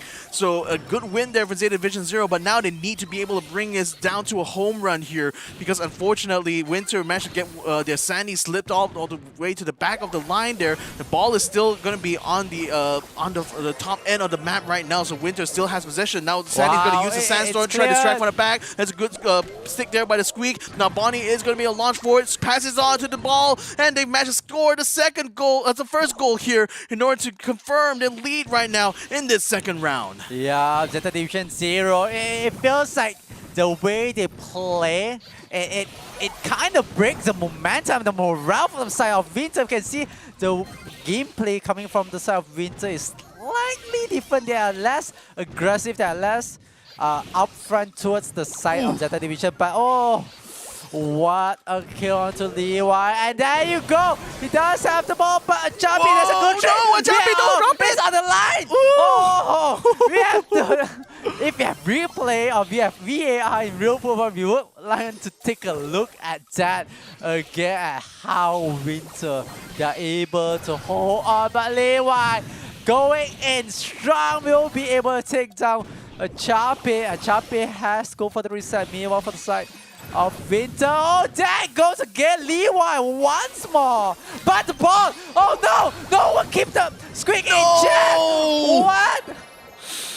Oh my goodness, they were so focused on trying to get the kills, they did not realize the Squeak had actually slid right past their grasp and looked like Zeta Division 0 will take this map right over here, and Winter must be certainly kicking themselves a little bit by allowing that through. Because look at that, they didn't manage to put in the bulk of the damage because they were so focused on getting those pickoffs, but it was still the sneaky plays here, which is so fitting on a map like Sneaky Fields, that allowed Zeta Division 0 to actually get the win here. Yeah, Zeta Division 0, they just need one more map, and they're good. They are able to make their bad brothers from Zeta Division 1, the matchup between two teams you have to see. But, Winter, it feels like they're not taking it too seriously. At the same time, they're having a bit of fun because I can catch glimpses where players from Winter, they are able smile and just laugh about it. All right, they scored a goal. That was quite good. But is it just because Zeta Division 0, the experience under the belt, all that they have under them, is bring onto the table right now. And Winter, they're trying to figure a way to go. I think it's also the fact that, there's still a kind of a safety net. Even if Winter loses the match, they still have another chance tomorrow when they go up against Fluffy. So they know that no matter what, they will still be able to come back to play, and they will still have another opportunity to try to get into the top 2 for their own group. So really, this is just going to be their opportunity to test out some of their skills and strategies and try to compare it against what Zeta Division 0 does. And it also becomes, conversely, especially for a team that's been around for not too long as Winter has, being up against a more experienced team, sometimes there's a lot of learning you can have even when you lose matches like this.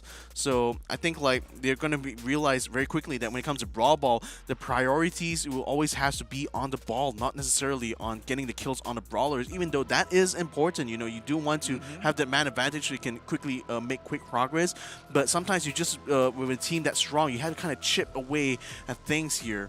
in order for them to have a much more stronger opportunity to set up those goals. Nevertheless, though, ladies and gentlemen, we're going to be making the draft picks now for Kaboom Canyon and Winter, firing off the first shot here by picking up an Eve here. This is going to be kind of interesting because there have been a little bit of a change here to how Eve's star power works right now. Specifically, her Happy Surprise star power doesn't quite allow that much spamming of her hatchling eggs, which I often find to be kind of a problem in pub matches here.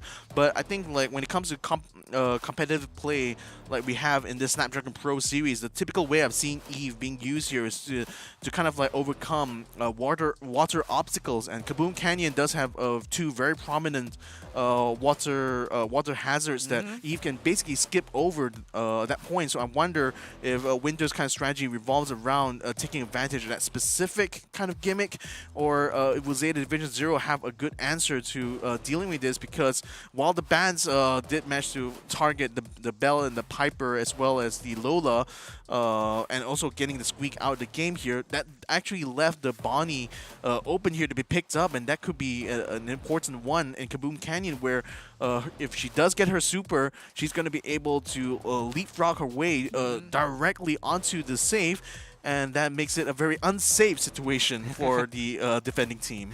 Yeah, I kind of like the brawlers on the side of Winter. It's much more aggressive. It's much more aggressive when they pick up the crow. They know.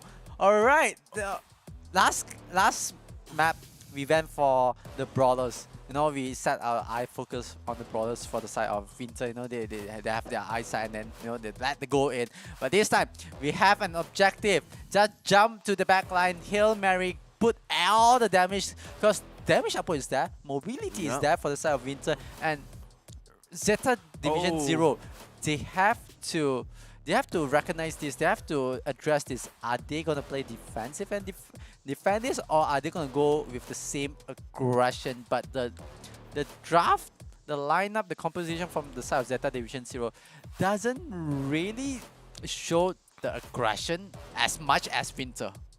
Well, it doesn't necessarily so, but then Zeta Division does have a cheese possible here in the form of the Nani, so they're going to be using that to consistently pressure Winter's save here, which may actually put a bit of a damper actually onto their like aggressive lineup, because it's going to make it harder for them to just focus on attack, because they have to watch out for whenever Nani gets her super. That means that they're going to be very exposed and very vulnerable at that point if she's able to get past their front line, because, you know, even though the Colette and the Crow are quite fast, they're still not quite able to get back on the line once they've already used up those supers.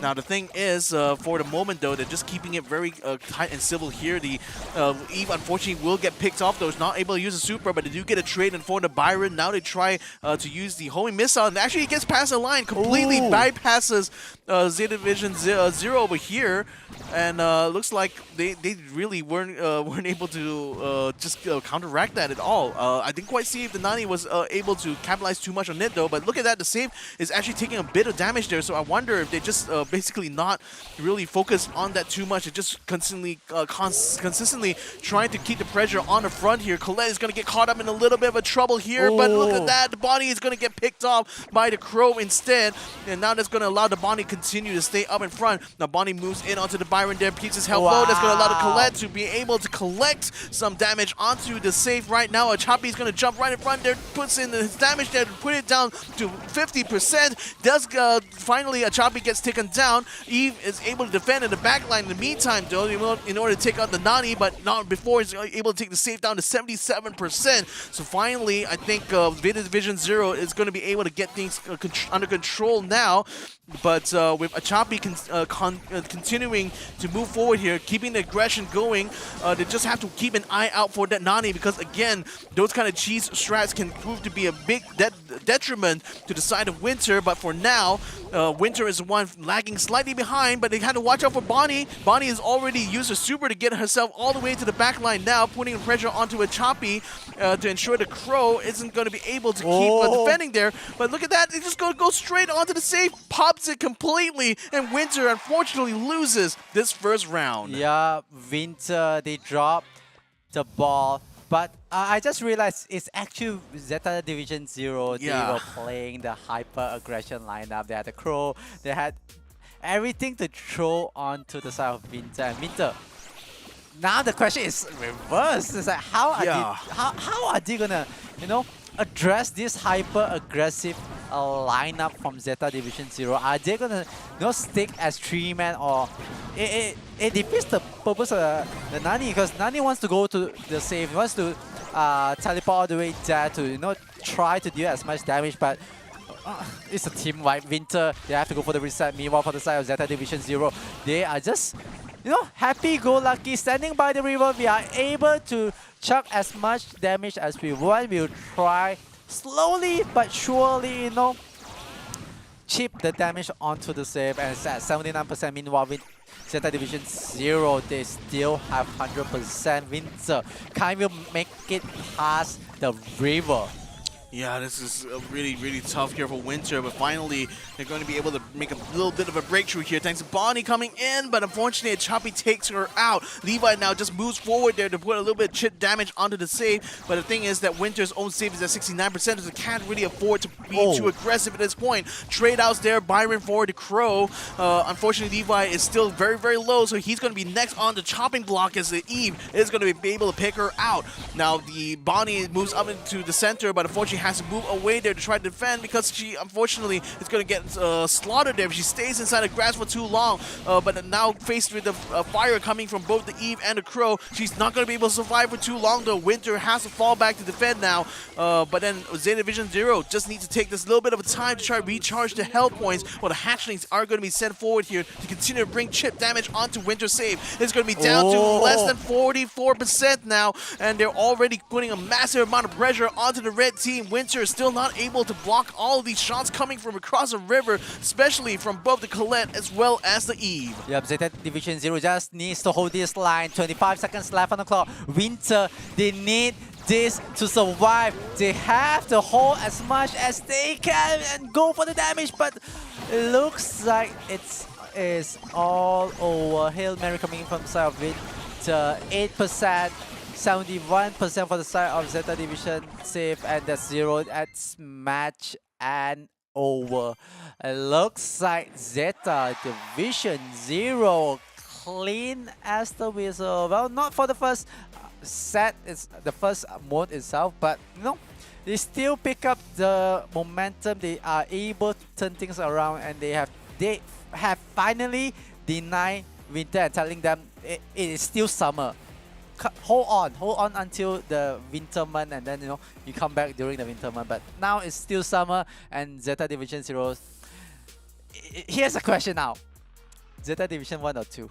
Sorry, Zeta Division 1 or 0? My bad. Oh my goodness. I mean, again, if you just go by scores alone, it might seem that Zeta Division 0 is a stronger team, but I do have to say that Winter was putting up a much stronger fight because a lot of these maps just end up being dragged much longer. Yep. Particularly the Brawl Ball round was one where Winter kind of was able to shine a little bit more by really being able to maintain such good control over the map for extended periods of time, especially with Zeta Division 0 being that aggressive. So you still have to give some credit to them. It's just unfortunate for them that they got knocked down 3 games in a row. But that's kind of what happens in this Snapdragon Pro Series, brought to you by Snapdragon Elite Gaming, when winning matters. And also shout out to our second sponsor, which is Monster Energy, unleashing the beast. Check them out over at www.monsterenergy.com/gaming. And last but not least, don't forget to join in our Discord here, because that's where all the conversation really is happening for the Snapdragon Pro Series. So go ahead and jump in on the convos by going onto discord.gg/Snapdragon Pro Series. So at the moment now, I mean, again, for Zeta Division 0 here, they're just still showing that confidence and that dominance there. I mean, they didn't drop a single game. Yep. You know, kind of still sticking to that kind of reputation there, just going ahead and showing that they're still the top team in this competition. But nevertheless, we're going to be taking a short break, ladies and gentlemen. But when we come back, it's going to be the winners match between Zeta Division 1 and Zeta Division 0. So make sure you guys stick around for that, because it's coming up after these messages. The Snapdragon Pro Series is brought to you by Snapdragon Elite Gaming and Monster Energy.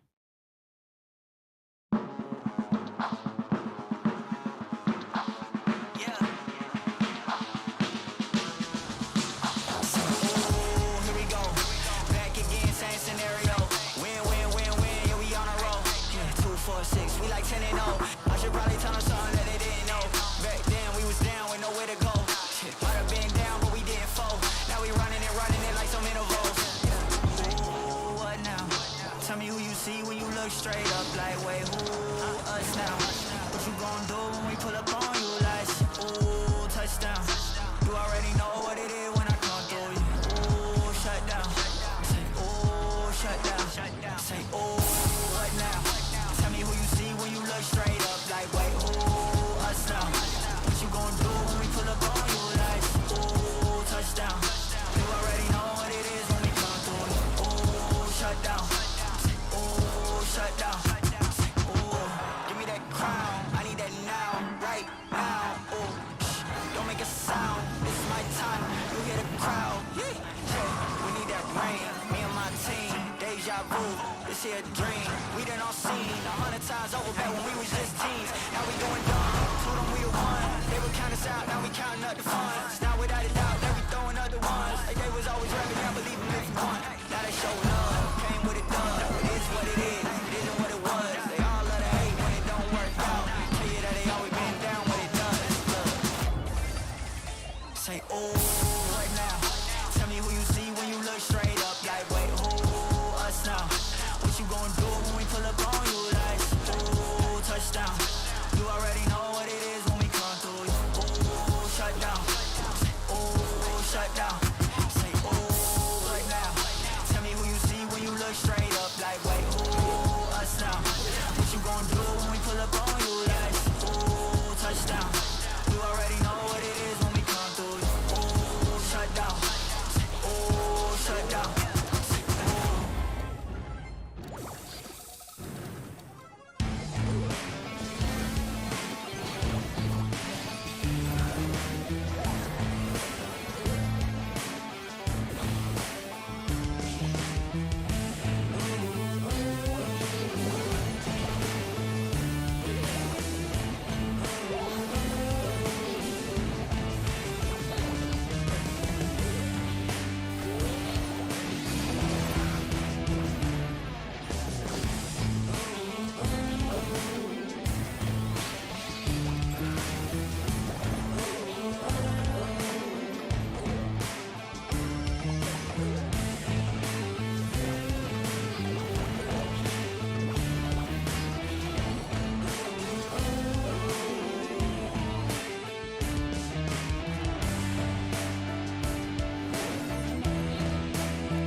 Welcome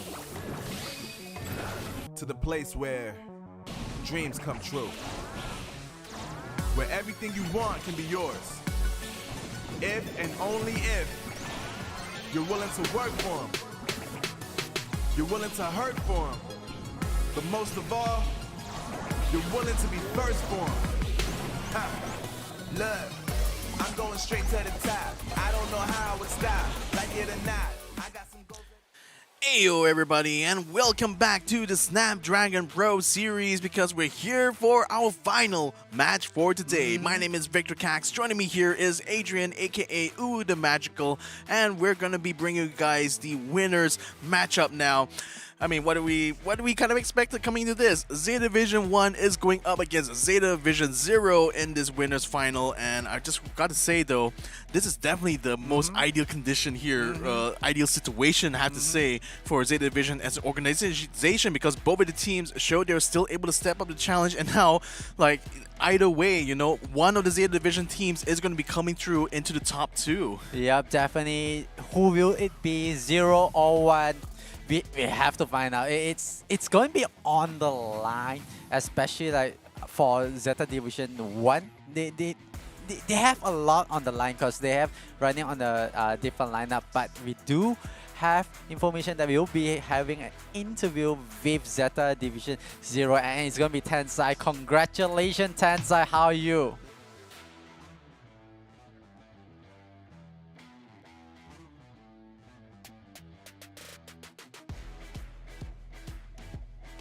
ありがとうございます。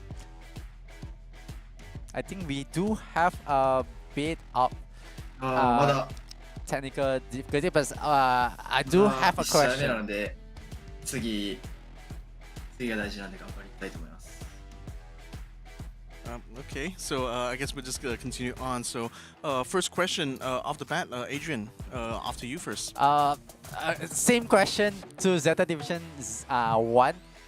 I'm gonna ask back to Zeta Division 0. Who is the better team, Zeta Division 1 or Zeta Division 0? はい、これはゼータディビジョン1の方々にも聞いた質問なんですけれども、ゼータディビジョン1と0どちらの方が強いチームでしょうか？まあ1の方がちょっと強いと思いますけど、絶対勝てない相手ではないと思ってるんで頑張りたいと思います。 Yeah, so I actually think Zeta Division 1 is slightly stronger, but I definitely don't think that we won't lose against them. And that kind of brings me to like my question to you guys, because you know, Zeta Division used to be a one single cohesive lineup, but then now that you guys have a sister team alongside, how has that kind of pressure affected you and your teammates as far as your performances go? Because has it only increased the pressure, or do you feel that having another team from the same organization actually provides a lot more support for you guys when it comes to competitions like this? はい、ゼータディビジョンといえば、昔は一つの、チームだと思うんですけれども、こうやって2つに分かれて何か変わったことってありましたかね？例えばプレッシャーがもっとかかるとか、むしろチームが2つに分かれて、もっと心強いとか何かありますでしょうか？やっぱ一番は比べられるところがあるんで、大会とかやっぱり緊張しますね。 Yeah, so I think the number one thing is that we can compare each other against Zero Division 1 and 0. But honestly, I do get nervous. Oh, I see. So, I mean, definitely just show how much pressure that is. But to kind of give things a little bit of a lighthearted note, so just want to ask Tensai, in your best voice possible, can you say "shoot the goal" in Japanese for us here today? 天才選手、これは、私たちからのお願いなんですけれども、shoot your goal っていう shoot your goal を、一番いい声で、いただけないでしょうか？ Shoot your goal. ありがとうございます。Arigato. All right, thank you so much, Tensai, for this interview there, and glad to bring a little smile to his face there towards the end. But yeah, that was a really insightful kind of answer there, because yeah, it definitely shows that there is a lot of pressure attached to having another second team that, you know, they themselves are perceiving are actually a little bit stronger compared to them. So, what are your thoughts about that kind of dynamic here? It just feels like Tensai is a bit humble on the whole situation, humble, especially with the lineup itself. It feels like we have to give them props and give both teams the same equal respect, the same equal credits that they deserve. Like Zeta Division 1, the way how they responded, they were a bit cheeky, they were a bit funny with it, like okay, this kind of question comes out, all right, we are the better team, you know. But coming from Tensai, looking at how humble he is, like how he answered it, and just looking at the mentality that they have the discipline. They know that, all right, I don't compare them to be better, but I have to make sure that I am good enough to be on the same level. Sometimes, you know, just thinking about other people, you tend to forget about yourself. And Zeta Division 1, Kenji, Sita Tampo, Moya Goku, this is the lineup that Zeta Division 0 said they are stronger. Yeah. Is it real? Is it facts? No. We have to figure it out now. I mean, this goes to show that how much that comparison really works with them, right? Because by having another team that they perceive as stronger than them, it just gives them so much more room to improve on their end. And we're literally talking about two members of the main lineup that have been so dominant for Zeta Division in the early preceding years. So, I mean, right now, this is really going to be a good test here between the two teams, because they're going to be going up literally head-to-head against each other. So, it should be kind of like no doubts by this point who's going to be the stronger of the two teams.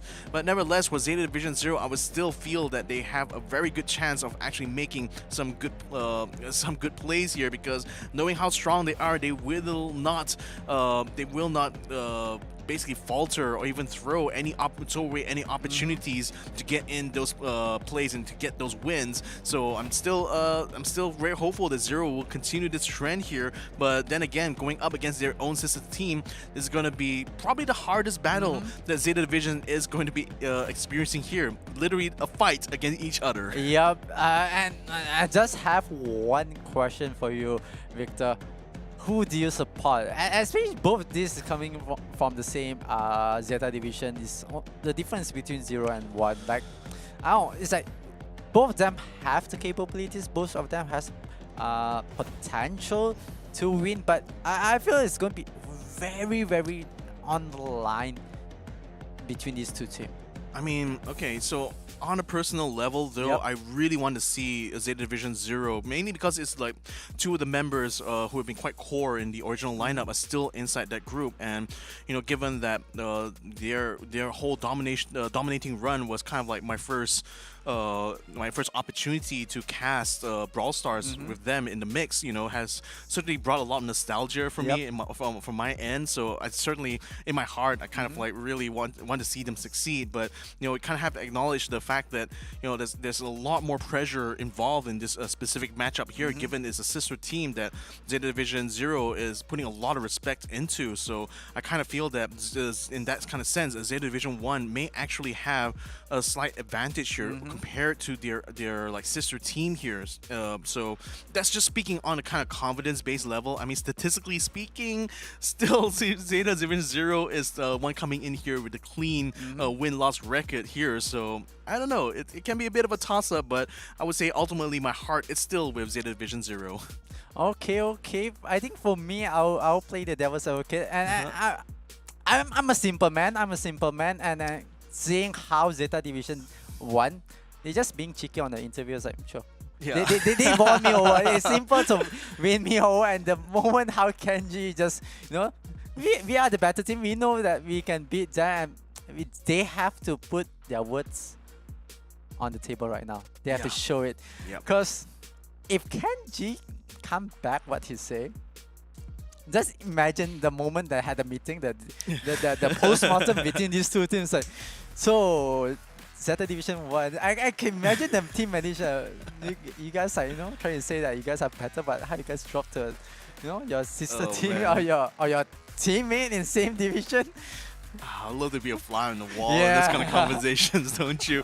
But nevertheless, ladies and gentlemen, it has begun. The upper bracket final for Group 1, and this time, Zeta Division 1 versus Zeta Division 0. A binary fact here is that Zeta Division will still have one team in the top 2 at the end of this, regardless of the outcome here. But for both teams here, this is going to be the ultimate comparison in performance between the two. So bans-wise, very, very smart for Zeta Division 1 to straight out ban that Sprout, though, because like they know that the Sprout can be very, very testy when you have Canal Grande being so full of grass, as well as still full of obstacles, especially around the gem spawner. So Sprout's super definitely becomes a huge problem there if it's left unchecked. But one team has banned out the Bonnie, so that means the Janet actually is going to be picked up by Zeta Division 0, because it has actually been left open on the pool. Zeta Division 1 has also picked up the Eve here, which I find kind kind of interesting is the Eve should be able to use the spam of the hatchling eggs to continuously bring harassment here. But I wonder if like on specifically this map, whether or not it'd be that big of a factor. Yeah, just looking at the brawlers between Zeta Division 1 and Zeta Division 0, the question is, it's no longer a brawler versus brawler equation. It's more on the player versus player, the player matchup itself instead of the brawler matchup. Because just looking at that, what is there to hide? Zeta Division 1 and Zeta Division 0 they came from the same organization. They scream the same thing. They strategize the same thing. Even though certain players, they have their own personal strategy on how they approach stuff. But how much is there that one team can hide from another team? Especially they are from the same organization and they know each other. Especially the players from Zeta Division 0, they know Sita Tampo, how he plays. They use him during previously in Zeta Division when they only had one team, and they use him as a sub and as actually a player that is able to stand in for certain modes and certain map itself and able to hold on to what he have. And like all these things, it comes into the play where it's no longer the brawler matchup, because like the brawler, that is the limitations of the brawler. But the player matchup, like how well do you know your opponent, especially your friend, your own teammates, especially in the same organization. And on top of all of this, it's not about being the winner, it's about the bragging rights. It's about who is the better team, Zeta Division 1, Zeta Division 0. It's a question, and I feel like a lot of people is asking this, and we are jumping into the game as we see Zeta Division 1 will be playing on the blue side. Meanwhile, Zeta Division 0 will be playing on the red side. I think I just completely had a different map in mind there, because look at the water canal that just splits the middle here, Canal Grande, because that's just going to allow the E to have plenty of freedom of movement across from one side to the other. So this could be a bit of a problem here for Zeta Division 0 to deal with, especially now that you got an Ems who can also very easily block off the bridge in the middle of the canal. So Kenji, though, he's going to be playing more of the damage dealer here, and his spread shot is certainly making it quite hard for the Byron or the Sandy to be able to make any progress on their end. So in the meantime, though, the Bounty Stars are still favoring Zeta Division 1 at this point. They still are keeping they're keeping one member, that Chapi, completely held at the back. The Janet now finally gets her super, so she's going to be launching those bombs onto the top of them and regroup to the rest of her team there. But that's the cue there for Ems to be able to put out her kind of like a toxic zone there in order to prevent the rest of Zeta Division 0 from moving in. So it's still ending up becoming a severe stalemate, though. Moya Goku unfortunately got stunned a little bit, almost took a lot of damage, but managed to jump out of the way just in the nick of time. But unfortunately, her hatchling egg has been taken out. Yeah, Zeta Division 1 sitting on the left side, meanwhile Zeta Division 0 sitting on the right side. It's so odd to see a game that goes left to right instead of top to bottom. We have been so numb to that. But Kenji! That's the first blood. And here goes a Chapi hailing in, but it will not be in favor as Byron goes down. They have to reset to that. Could this be the weakness of the Byron? Could this be the nerf that is so impactful that it's no longer the brawler? Because it's all about timing. It's all about like, can we go for it back? And Kenji able to capitalize one more. Can they go for more? Kenji try, but at the last second it will be over. Zeta Division 1 will have the advantage. That is 1. Meanwhile, Zeta Division 0. It feels like the brawler lineup, the composition, it really relies on the timing, on the window itself. Like they have this a timer tempo that they can go before they have to reset. Meanwhile, for the side of Zeta Division, that's so much damage though. Even though the drop the base has been brought down, they are still having so much trouble there. The Janet as well as the Sandy in order to try to keep them up of the tail. But so far they've been able to push back Zeta Division 1, forcing them to wrap around and try to take control over the left side of the map, just like before they did though. So, but the thing is, all eyes should be on Kenji here because he had been able to bring the win for that last round. Now, this time around, Zeta Division Zero are taking more control over both sides of the island here as well as the bridge. So that's making it a bit harder for Kenji and Moriogoku to get their positions done. And we see the Tampo taking so much damage now is going to try to get some healing here after regrouping together with Kenji, while Moriogoku continues to try to harass on the right-hand side of the map. But now Zeta Tampo and Kenji wants to try to knock off the rest of Zeta Division Zero from the center of the map, and they still have to aim down the Byron, who is consistently being a thorn on their side, because literally he's keeping the healing and support for both the Janet and the Sandy so much that it's making it hard for Zeta Division 1 to actually overtake the round. And the thing is Zeta Division 0 has the lead in stars at the moment, so they're well within their rights to kind of like not play too aggressively, only moving in and attacking when they absolutely need to, or they feel confident enough to get those kills. They seem to have almost caught Moriogoku there, but it seems like Moria was able to back up just in time yet again by leaping away. The hatchling does pop and the eggs will respond, but none of them managed to meet their mark. Unfortunately though, they had to give a bit of trade here. The ends for the Janet, and now it seems like the Stars advantage still is going to be on the hands of Division 0, who gets another kill onto the Eve. That puts him up now to 9, especially after they pick off Kenji, and it looks like they might get the win this time around as the timer runs out, and Zeta Division 0 still is on top. Yeah, Zeta Division 0 tie things off. Meanwhile, Zeta Division 1, let's do their best to hold on. But look, just looking at the gameplay itself on the second round, so it's slightly different. We can see it's like more domination coming from Zeta Division 0. They were able to control the map, control the canals, control the walkway itself. It forces Zeta Division 1 to fall back, but Zeta Tampo will be able to catch the first blood. They do have the blue stars in hand, and this is the time that Zeta Division 0, they have to pick up the pace. They have to, claw themselves up. But Zeta Division 1, they can just hang back, hold the tempo, hold the line. Anyone that comes aggressive, force them back, push. They can go for the poke game and just poke and just make sure that none of the brawlers from the side of Zeta Division 0 cross at all or get an advantage at flanking. Yeah, so the thing is going to be left versus right once more. Zeta Division 1 on the left and Zeta Division 0 on the right. The thing is they want to try to get the supers charged up quickly though, because for Zero's part especially, they have 0 stars now to Zeta Division 1's 3. And the fact is that I can see why the Eve is such an important pick here on this map, because she basically will have the fastest path going towards the bounty star. But it looks like now Sandy is going to get picked off here, which is only going to compound the issue here for Zeta Division 0. Even although they were able to clear out the center of the map now, the advantage is still very firmly in the hands of their sister team, as Hatchlings now makes their way towards both the Sandy and the Byron. Fortunately, Byron and Sandy were able to clear it out just in the nick of time, and now they try to flip it around, get the kill done on the Kenji. 2 stars so far. Can they find some more though? Moriogoku moves up now to try to regain some control, aims in for Chabi-san, but now she gets the super done. Just try to spread the love around there with those bombs, but none of them really meets their mark. Now jumping in there, unfortunately, is the Sandy. She gets caught by Kenji's Genie, and now she's going to contribute more stars now to Zeta Division 1. They are 9 stars up. They have the blue star as well. This is total domination here for ZD1. Yeah, Zeta Division 1, much more domination in the third time, and they will be able to pick up the first mode and the first map in hand. Meanwhile, Zeta Division 0, it feels like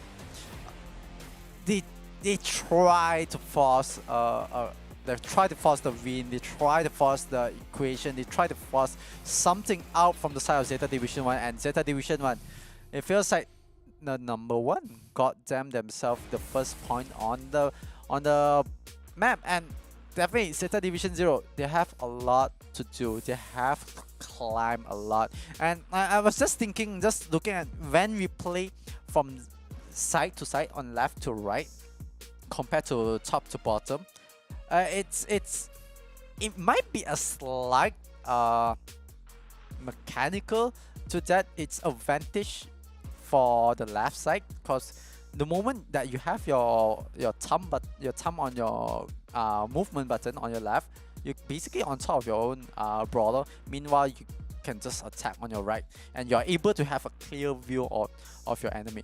But when you're on the right side doing it towards the left, your left thumb on the movement is actually slightly blocking the position of the brawlers, and it gives a slight advantage. All these small details, it feels like it's the win or break. It's whoever wins or whoever loses. Because the moment when you see when Zeta Division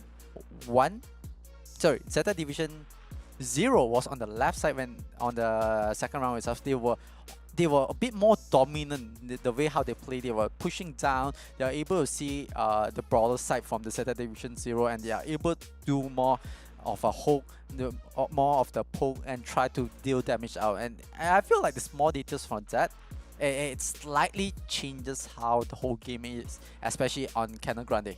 Yeah, that's actually quite an interesting point, because especially this is only true if you're playing on a phone, for example, where the screen real estate is a lot smaller. I think this becomes less of an issue if you're playing on a tablet, for example, because you do have the ability to also reposition your control groups as well, so that can also help with the lack of visibility if that does become an issue. But yeah, it will be quite interesting to actually see statistically who tends to win fights a lot more.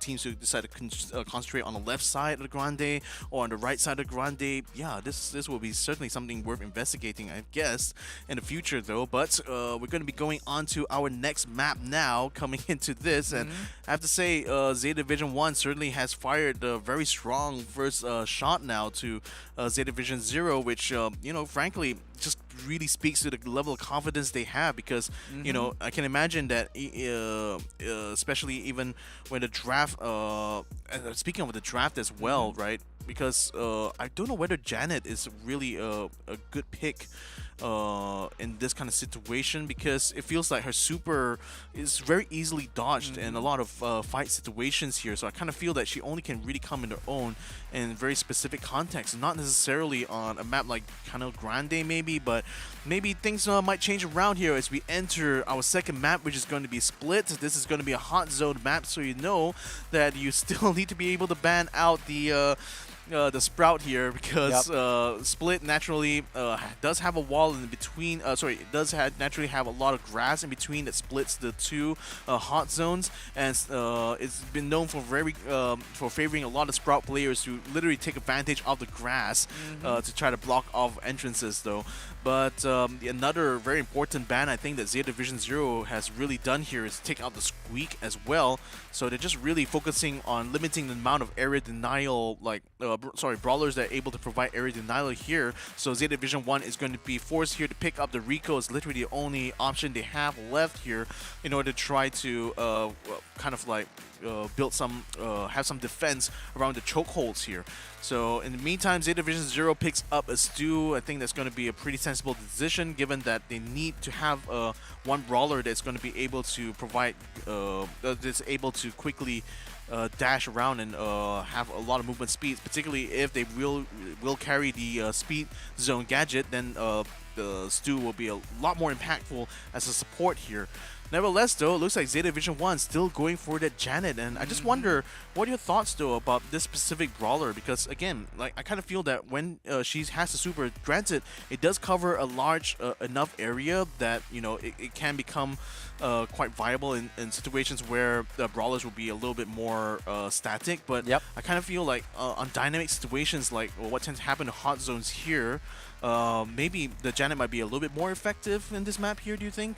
Yeah, I totally agree with you that the Janet will be much more effective, especially on Split itself, the way how the whole Split is, and the mobility of Janet is able to do what she can. But it feels like Zeta Division 1, they have a plan in hand, but they have to address Zeta Division 0, the way how they're gonna approach this, because dropping one round is fine, but dropping one whole map and one whole mode, it kind of gives you a burning sensation inside, because like, especially both of you coming from the same organization, it's like the bragging rights, like in the end of the day, it's more of a player perspective where the ego comes in play. It's like, how did I lose a game to him? How do I drop the ball to him? How do I pick up myself, calm down, forget about the previous one, set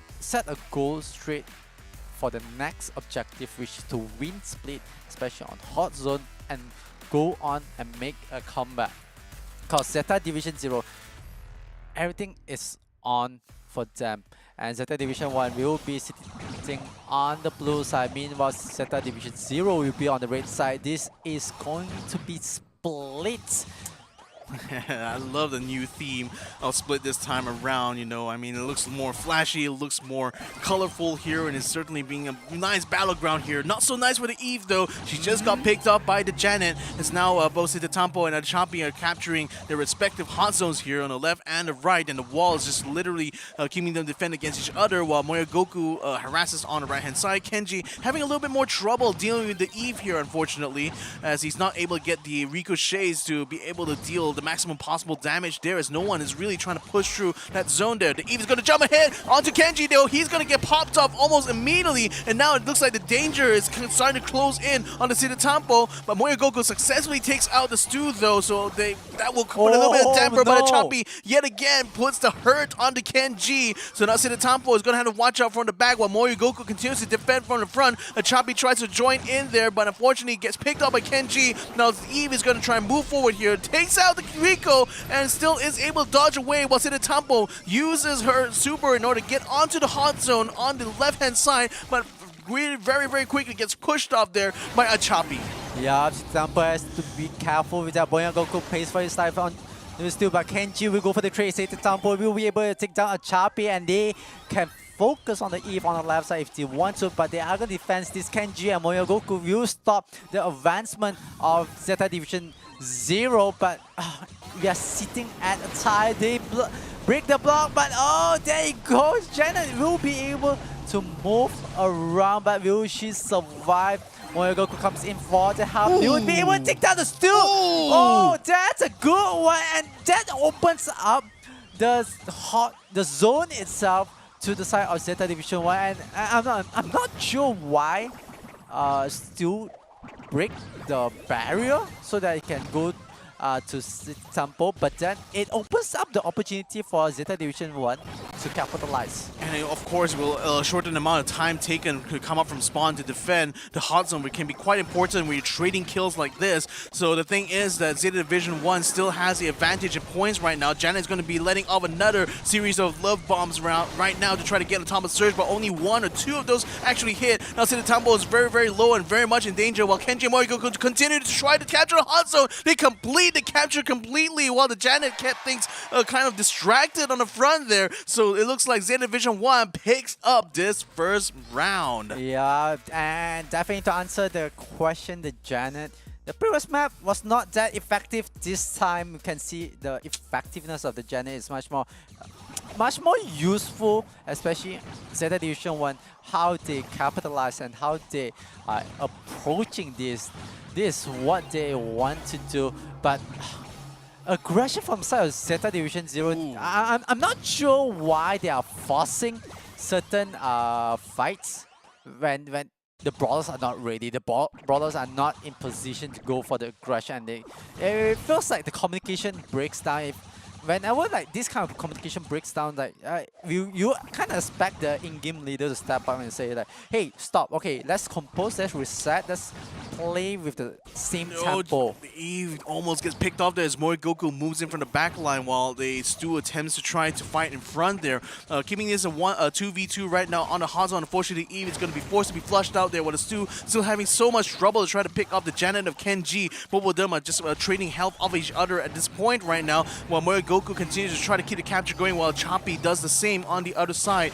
Neither have already been able to finish up their own end, though, as Moyogoku gets killed to Eve now. He's going to be alone there, but look at that, still neck to neck in the capture percentage though, but it's still Zeta Division 1 that has a slight advantage at this point because it is updating a little bit faster, just basically 1 tick ahead of wherever Zeta Division 1 is, so they need to be able to get 1 knockup, and look at that, Zeta Division 0 has now overtaken the lead here, having taken down a Choppy, and now they're up to 92-93% and still counting all the way up. Can they keep this up though? Unfortunately, they get popped off completely before the end. It gets stuck at 97%, but look at that, the final move by the Stu completes the last 3 percentage points, and Zeta Division 0, they get themselves back in this round. Yeah, it's a deja vu of the same mode on the first one. It's just back and forth, and look at how Zeta Division 1 is playing.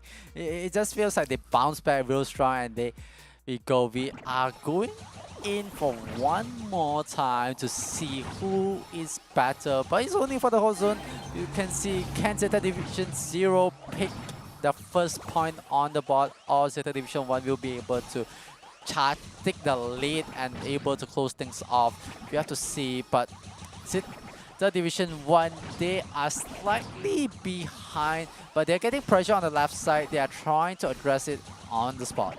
Yeah, this is going to be a very tense situation here because both of them have 1 point each. The winner of this one will be taking the second point, and Zeta Division Division 0 knows that if they let Zeta Division 1 take the point, it's going to be a hard journey from this point on. So the Tambo gets the kill onto the Stu now, so two of them can continue to finish the capture on the left-hand side, and it's giving a huge advantage now to Zeta Division 1 as the Kenji also has already finished his side of Hot Zone, so he's going to be able to provide some fire support from the right-hand side, and that's bringing a lot of problems onto Stu as well as the Surge, but they are another series of barrages sent by Janet that almost took out the Eve though, but still not enough. But it's going to be a final shot by the Janet that finishes off the Eve once and for all. Break through the wall there comes for Stu, and that's actually opened up an opportunity for him to get onto Kenji. He's going to try to force the issue here onto Janet, who just is going to be dropping bombs all over him. One final shot, but Kenji finishes him off, and look at that, Zeta Division 1 takes it 100% to 50 and will win map number 2. Yep, Zeta Division 1.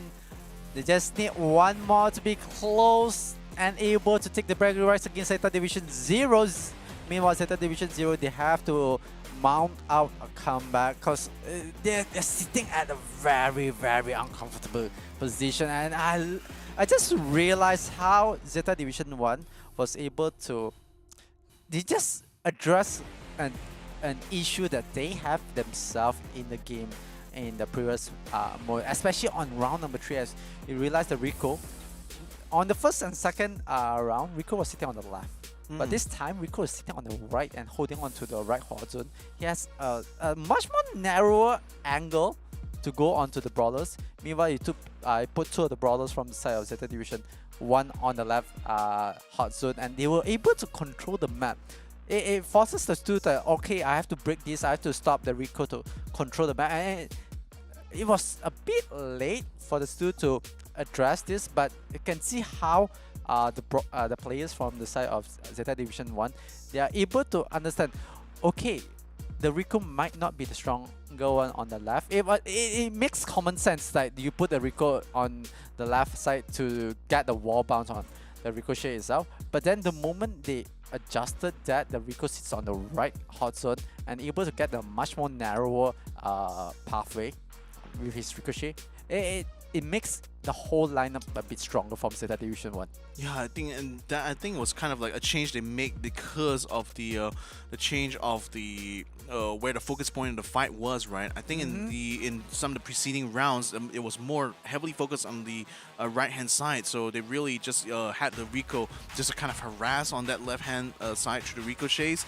But then when it came to that final round, they decided to flip it around there, and I think that's because they realized that they need to try to shift the focus of fight more biased to the left-hand side, so that really forces the hand of Zeta Division 0 by that point. But nevertheless, though, we're going to be coming down to Double Swoosh, yet another favorite here in the Brawl Stars community, and definitely going to be a good sight right now to see if we can, if Zeta Division 1 will be able to finally end this right here and now, or whether or not Zeta Division 0 will be able to make that comeback. But the thing is, both teams decided that they had enough of having a Janet in this round here, especially given that in Gem Grab, they're all going to be very much gathered around the center there. They don't necessarily want a Janet that's going to be able to swoop in there to be able to steal gems that easily, especially given how destructive she can be on her follow-up shot after she's already let out her super. This time, Byron is going to be picked up by Zeta Division 0, a relatively safe pick here. Is really the Bonnie that I'm going to be quite interested to see how Zeta Division 1 is going to be playing her. Now, Bonnie, I feel kind of fits in this middle ground where she does have that single shot damage, that potential that Piper usually brings to the team, but the added mobility that she has is much more favorable towards more an more of an attacking strategy, whereas like Piper is definitely way more defensive because the Parasol is literally more equipped for her to use to back off instead. So I wonder how Zeta Division 1 is going to try to utilize this coming into double swoosh. Yeah, Zeta Division 1, they will try to figure a way, but I like the lineup from Zeta Division 1. Meanwhile, Zeta Division 0 with the Stu and the Byron, they still went back to some of the brawlers that they think that it works for them. Yes, it works for them on certain situations, but you're going up against Zeta Division 1. I'm going to put both of them on the same table, on the same level, on the same wavelength itself, but the brawlers that you pick, it ends up... I know early on I say it's about the player matchup, but the brawlers, it didn't show. Map 1, Map 2, Zeta Division 0, they try the best. They managed to tie things up, but then they still drop the ball. But Okay. I might I might eat back what I said just because of Mortis. Because yeah, now you see it all come together, don't you? Yeah, so definitely Stu and Byron will be sort of like the anchors in a way, but then the Mortis can be a really good backliner here. So I was already going to say that Zeta Division 1 had very, very solid picks, but it looks like they want Zero is going to try to cheese it a little bit by taking advantage of Mortis's mobility here.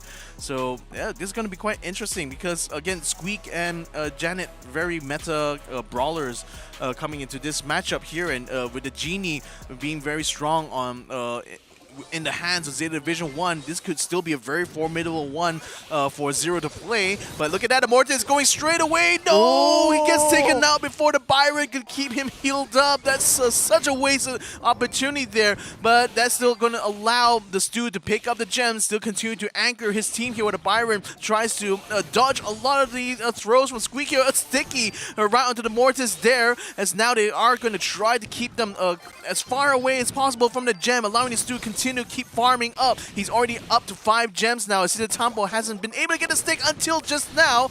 That's putting Stu down to about half his health, but the Mortis immediately moves up to try to get out of the way. He gets caught out by the Genie. Now the whole momentum is shifted here. Zeta Division 1 moves up, forces the Stu and the Mortis away. They've already taken the Byron down, the Byron as well. The Mortis moves up, gets a kill on Zeta Tampo. Can't quite catch Kenji though before he's forced to fall back to get some healing from the Byron. yeah, I just don't understand how Zeta Division 0 is having so much jam and so much opportunity when they are the one that is, they're feeding the Mortis a lot and they are dropping a lot of the brawlers. But I feel like the more body you throw, the more opportunity that you get, and that is what Zeta Division 0 is doing. They are holding all they can. Just forcing an issue when the issue was just about grabbing the jab. But they have an issue. They have a Mortis issue on hand, and they are cleaning the floor with it, but they can't reset the timer as Zeta Division 0 will pick up the first point. I feel like the Mortis pick, at first I kind of like it, and then the moment I see him feeding it, I kind of hate it. Then the moment that I try to grasp the ideology that they have in their mind, and I start to get it when the moment they keep throwing Mortis to the enemy, and it forces them to, oh wait, I have to shift my focus, Mortis is coming, and they pick up the gem. They were so effective to take that window of opportunity to pick up gem and fall back. That's why it's so important for Zeta Tampo to perform as a Squeak right now, because he's literally going to be the best bet for them to prevent the Stu from being able to farm continuously here. So they right now have to find very quick answers to this Mortis here. Squeak trying to get the stakes, but again, just missing 2 of them in a row right now. Mortis now moves to the back line there, tries to get to the Kenji, but Mario Goku moves into the mix. He gets him taken out now. So no Mortis in the back line here. Kenji now is going to try to swoop in here to try to counteract the Stu. as Kenji continues to pick up gems now, bringing it up to 3, keeping it very competitive right now. There's a good stick there by Ken. No, good stick there by Zeta, putting held down in that for Kenji to get a kill onto the Mortis. But now the Stu, he's gonna have to back up there. Another good stick by Zeta is making it very hard for him to approach that gem spawner. He still only has 5 gems so far. Zeta Division 1 has already catched up here, but Mortis gets traded for the squeak now. As Morikoku moves in, gets another kill onto Byron. They have the advantage. They have the control over the gem spawner. And Stu now has to move up forward here to back up his team. Mortis gets picked up very quickly now. I think that cheese is no longer that fresh this time. I think it's getting a bit stale now for Zeta Division 0. Yeah, I was thinking about that. The cheese has been found out. It is bad. It is just gross. And Zeta Division 1 understand that and say no more. We're gonna take that out of the pantry. We're gonna say no to that. But the Mortis can go out to Kenji. Kenji has to be more careful. Sampo has to go and zone it out, and they will take down a jumpy. And can they go for it? Mortis goes out as well. They are going for more. Stu has to be a bit more careful because it gets caught out. And that's it. 50 seconds left on the clock. The Mortis going in, trying his best, trying to reset, but Moya Goku, that's a double kill. What a play! A jumping goes for the trade, but it will not be enough as Zeta Division 1 told the cleaner, clear the pantry, take out the cheese. We are here to win it. We are gonna have our cake, our sweet, sweet cake. I could use the cheesecake right about now, actually. True that. Whoa, that was a quick turnaround in a couple of series now. So we're coming down to the final round here at Double Swoosh, and this is going to be game time now for Zeta Division 1. They've already figured out how to deal with the Mortis here. They only need to be able to bring it home now. But now the pressure hasn't been any greater now for Zeta Division 0. As good as back-to-back sticks there, it's going to force Noricus all the way down, and Kenji picks up the kill. So he has also done onto Stu, and Siddhampo gets those sticks done. So now 4 gems are in the hands. The 4 gems that have been spawned so far in this map are all in the hands of Zeta Division 1. Mortis does get a good comeback though, taking down the Janet. Now he's going to try to, the Bonnie, and now he's going to try to keep Kenji away from that gem spawner, breaks the wall to try to get right through to him, and smashes himself into Siddhampo, taking out the squeak. Yeah, the Morty is just going on crazy, switching left and right, try to get forward, and will be able to take down Zeta Tampo, but it will be still in advantage for Zeta Division 1 as they have 5 gems in hand. Meanwhile, Zeta Division 0, they have 3 in hand. So gem spawner still spawning gems, but no one has picked it up. Yeah, but here comes the Mortis once again, trying to do his best. Will be able to take down Zeta Tampo, but Kenji will go for the trade off, but Moya Goku will be taken down. Kenji holding on, keeping the Stu in check. Oh, nice track! What a grab! That's a grab! Oh, they're gonna have Mortis sweeps in there, picks up the gems that had just been dropped. That could have been a very dangerous one there for Zeta Division 0, but good recovery by the Mortis so far. The Squeak able to get good sticks there onto the Stu, keeping him under check right now, keeping his health pool low, while the rest of Zeta Division 1 crowd around the gem spawner. Another one pops up here. Zeta Division 1, the Mortis for Zeta Division 0 thinks about it, couldn't get the countdown started though as Morikoku picks that up. Zeta Division 0 just needs to be able to put the pressure on. They need to pick up one more gem. Can it spawn right now? Mortis, he goes for it straight away. Jumps out of the way there, out of damage and out of harm's way. Zeta Division 1 now desperate to try to take out the rest of Zeta Division 0 here, but they still are keeping themselves up to speed here. And unfortunately, the Mortis is keeping himself so well hidden. He finally jumps out there to try to get a good kill on the Squeak. And finally, that works. That does work. Zeta Division 0 survives the gauntlet, and we're going to game number 4. What a play from Zeta Division 0. It feels like Zeta Division 0 told the pantry person, don't take out the cheese, bring it back to the pantry. We want the cheese. You want to spread it onto the cheesecake itself. And Zeta Division 1 said, wow, what is this cheese being brought back? At one point, I thought it was in a very jeopardized position, because the moment you look at how Mortis had the gem, I was thinking, like, how do you going to position him? Because you have you've been setting the Mortis up front. You've been using him as a frontliner, trying to go on to the line of Zeta Division 1. And it feels like the moment he has the gem, you kind of play much more defensively. And they swap him, they swap the Stu to be the frontliner. Stu is a good frontliner, but doesn't really sustain that much compared to the Mortis, because Mortis does have that. I feel like Mortis has this like 51% over the 49% of Stu, the movement speed itself. But it feels like the way how Zeta Division 0 played it out was just perfect. It's like they played the mind game, they played the cheese, they took out the bread, they took out the cheesecake, they took out the whole pantry and say, this time we will be having a cheese party.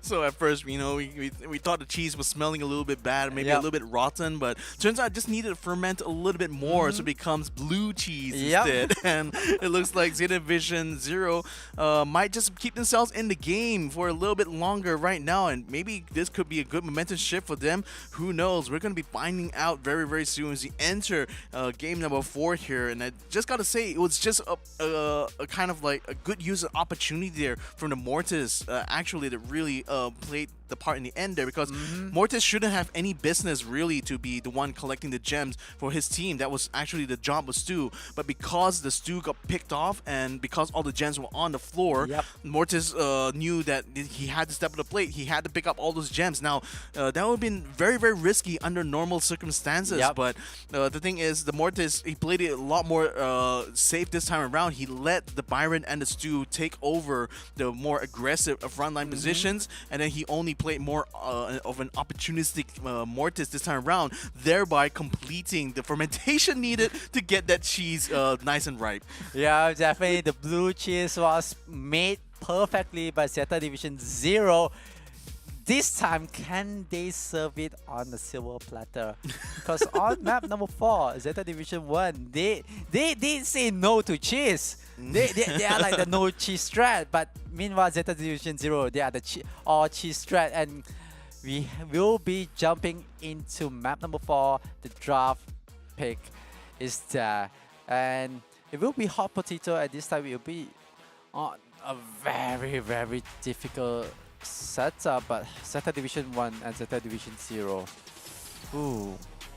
Yeah, I mean, again, they banned out Colette. Colonel Ruffs is also out of the mix, so that's already removing one of the important counters from some of our sharpshooters here. So I wonder what Zeta Division 0 is going to try to build in their lineup here, because the Bonnie has already been picked up here, and we know how quickly she can jump. Looks like they're going to be going for a BB, which is going to be able to provide some strong melee damage there, and the Crow is going to be used as the frontliner here from Zeta Division's end. Now the question is, are they going to try to go for a Byron pick here, or would they just try to go all in on a more aggressive lineup here to address the kind of aggression that Zeta Division can do? But that depends very much onto the pairing here that they're going to be going for Bonnie, because with the Barley out the way, with the Squeak out the way, they definitely need someone with some sort of area control. And they're going to be going for the Gale. That's a good choice there, that at least will be able to keep the BB at bay for most of it. And he is still going to be able to provide some support to the Bonnie here coming into this. So final picks are going to be coming through here. And right now, I mean, this is it. I mean, especially for Zeta Division 0, they cannot afford to allow any kind of like possibility for Zeta Division 1 to get the strong brawlers here. That's why the M's, the Squeak, and the Colette have all virtually be banned out here. They're going to be going for the Daryl here from Zeta Division 1, so it's aggressive. It's a very aggressive lineup here that Zeta Division 1 is using. So 0 might need to have something to deal with that. Someone with a bit of stun, or maybe if they really want to go all in here, they could try to go for another kind of attacking brawler here. But perhaps a good tank here might be helpful, especially when both the Daryl and the Bonnie comes in. And I say that Bull comes into play here, and he's going to be able to do a little bit of both. He's still relatively tanky. Most of his damage is going to be in close range, and certainly he's going to be the response here to Zeta Division 1's Daryl pick. Yeah, Zeta Division 1, they are super aggressive, but Here's a question, Zeta Division 0. Last map, they served blue cheese from Europe. This time, I believe there's something up their sleeve. It could be another cheese from Japan. Can they serve it up? It feels like they might throw body, or they might throw the blue body just to like pull the attention. But it's all up on to the side of Zeta Division 0. But Zeta Division 1 playing on the red side, meanwhile Zeta Division 0 on the red side. It will be a trade of the safe damage, and you can see, there you go. Wow. It is just pure all out swinging. Yeah, just swinging so hard, but Mario Goku finally gets in front there and finally takes it down, but not before the BB has taken out half of the health of the save itself. Now, that's a good stun there by the Gale, and that's forcing the Bull to be stuck a little bit while Kenji into the Tumbo jumps forward here, Boba the Darrow, but Choppy was the one who basically is able to take them out completely. Mario Goku, the Gale, continues to try to keep the BB at bay, but now the Bull has comes in. He's going to go ahead and smash straight into the save, gets the kill onto the Gale now. Kenji is going to be in trouble as the BB comes in with a shield in hand, and they're going to pop the save straight up and away. Zeta Division 0 takes the first round. Yeah, Zeta Division 0. They are just gonna throw body. They're gonna replicate the same thing again, like how they throw the Mortis body. It looks like they're serving up another cheese strat. Throw body, it's okay to die. Just deal the damage. Just put it onto the save. That's the objective. Meanwhile, for the side of Zeta Division 1, they are trying to figure out how do we defend this. Do we go for aggressive? Do we go for the trade-off? But looks like they put a one-man Tumbo went up to the save, but it will be back for a reset as... Oh, wow, the damage. Yeah, the damage isn't so great. Bull yet again pulls, breaks the wall one more time, getting on the save, but this time both Mora G and Kenji were in place in order to take out the Bull. So not too much damage done this time around. In fact, it's quite even for both of these teams right now. But Zeta Tumbo dives straight in onto the save right now, forcing the hand of the Crow right now to try to get him out at the same time. Kenji is just putting the hurt on the BB, gets a shot done, gets the super, jumps straight on the save now. It's going to be trading damage though, as the other squad has already reached down to the save as well. But fortunately, the Bull is going to be forced back here by Mori Goku and Zeta Tumbo. Moving up forward here is still Zeta Division 0 having the weaker save here at 31%, is taking damage right now up on the top there. So the Bull desperately dives down here. They're going to try to trade save, but are they going to be quick enough though? Bringing the damage down, 1% there, and he did finally get the last hit. Zeta Tumbo wins it here. Zeta Division 1 makes it a 1-for-1 here in this round. Oh my god, we have seen so much save race today. This is our second save race or the third one? Oh, it's too much to count, honestly. Yeah, it's too much to count, but can Zeta Division 1 close things off, or Zeta Division 0 tie things off and force everything to the 5th set? And it's all up to this match. This is 2 minutes 10 seconds left. Zeta Division 1 on the blue side, meanwhile Zeta Division 0 on the red side. It will be close, but the damage coming in onto Zeta Division 1 save. It has been so much, but a Choppy will be able to take down one. It will be a reset from both sides as they will be able to try to go put more damage, but Zeta Division 0 will have the advantage on hand. Yeah, look at the amount of damage though he's able to do. The BB is onto the save, but in the meantime though, they were able to take out the Kenji. Now Mario Goku faces a bit of trouble as the Bull tries to move in for another cheese here, but it looks like the platter wasn't quite served well. Maybe they need a little bit more down, maybe a little bit of feta on the side here, or maybe some more mozzarella cheddar here, because we're going to go for the main favorites as BB closes our distance onto the save now, thinking about going for the shot. The shield is not enough though to defend the amount of damage Mario Goku was able to put through, while Kenji Zeta Tumbo tries to keep some control and try to keep that Bull under check. So a lot of pressure is being applied here by Zeta Division 0 because they really need to be able to take this win here in order to bring this a fifth game. Decided the Bull charges in, but Zeta Tumbo is able to take him out. Now the BB is in trouble and she's going to be taken down now. Choppy gets killed off as well, and now the Bull tries to come in to save this situation, but Kenji puts in some damage though, putting more pressure now as Zeta Division 0 as the Daryl dives in. putting even more hurt now. It's down to 20%, dropping so rapidly before they finally take out the Daryl. Yeah, the bull in the China shot is definitely one for the South Zeta Division 0, but they have to put on the pressure. 30 seconds left on the clock. They have to go and give it all this. The Hail Mary is do or die, but can they survive? It's 30 to 10, 11 to 10, 5%. Oh! It is over. They reset everything. We are going to set number 5. Wow, amazing there from Zeta Division 0. Back from the brink, even though they weren't able to deal as much damage compared to Division 1, it was still the tactics involved there. Bringing out the Bull, bringing out the BB there, really threw Division 1 into a loop. And I have to say that cheese is getting very, very tasty by the minute here. Yeah, tasty indeed for Zeta Division 0. But for Zeta Division 1, it's going to be funky. It's going to be something that they do not like to have. And it's like they are complaining about it. And they are forced into set number 5. They have to resolve this. They have to, make do with what cheese that is being pulled out by Zeta Division 0. Now here's a question. Zeta Tempo had played with a Chappie, had played with some of the players from the side of Zeta Division 0. Is it just based on the experience of what Zeta Division 0 has? They are able to read outside Tempos, because Zeta Tempo, he is playing on Zeta Division 1 with two different players that he played with. He don't really play with them much compared to how he used to play with Achapi.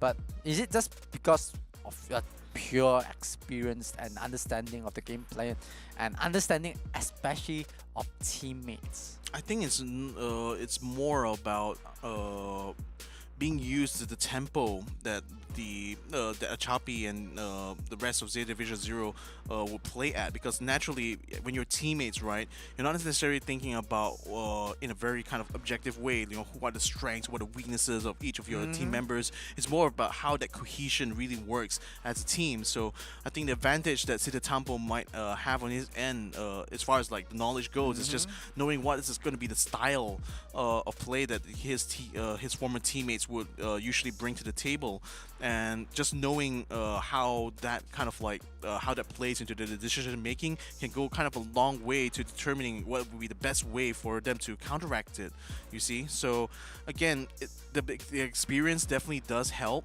And I think like in the case of like Zeta Division here, both of the teams literally compare their own performances to each other. So naturally, I feel that there's a lot more deeper, intimate knowledge of each other's team just because of that alone.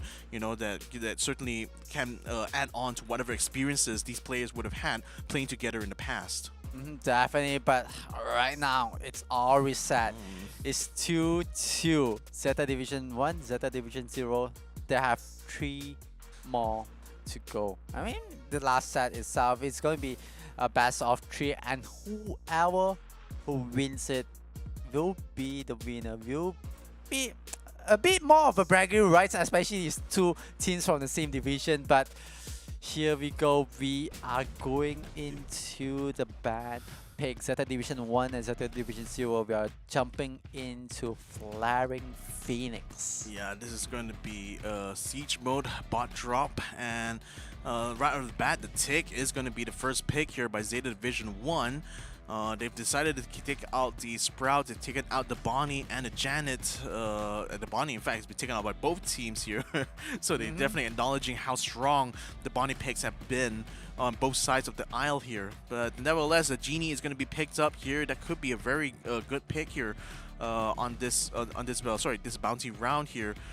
Because again, when we see from past instances here, it can be quite devastating sometimes to get caught within Genie's own pool, virtually making it impossible to survive a lot of like head-to-head engagements.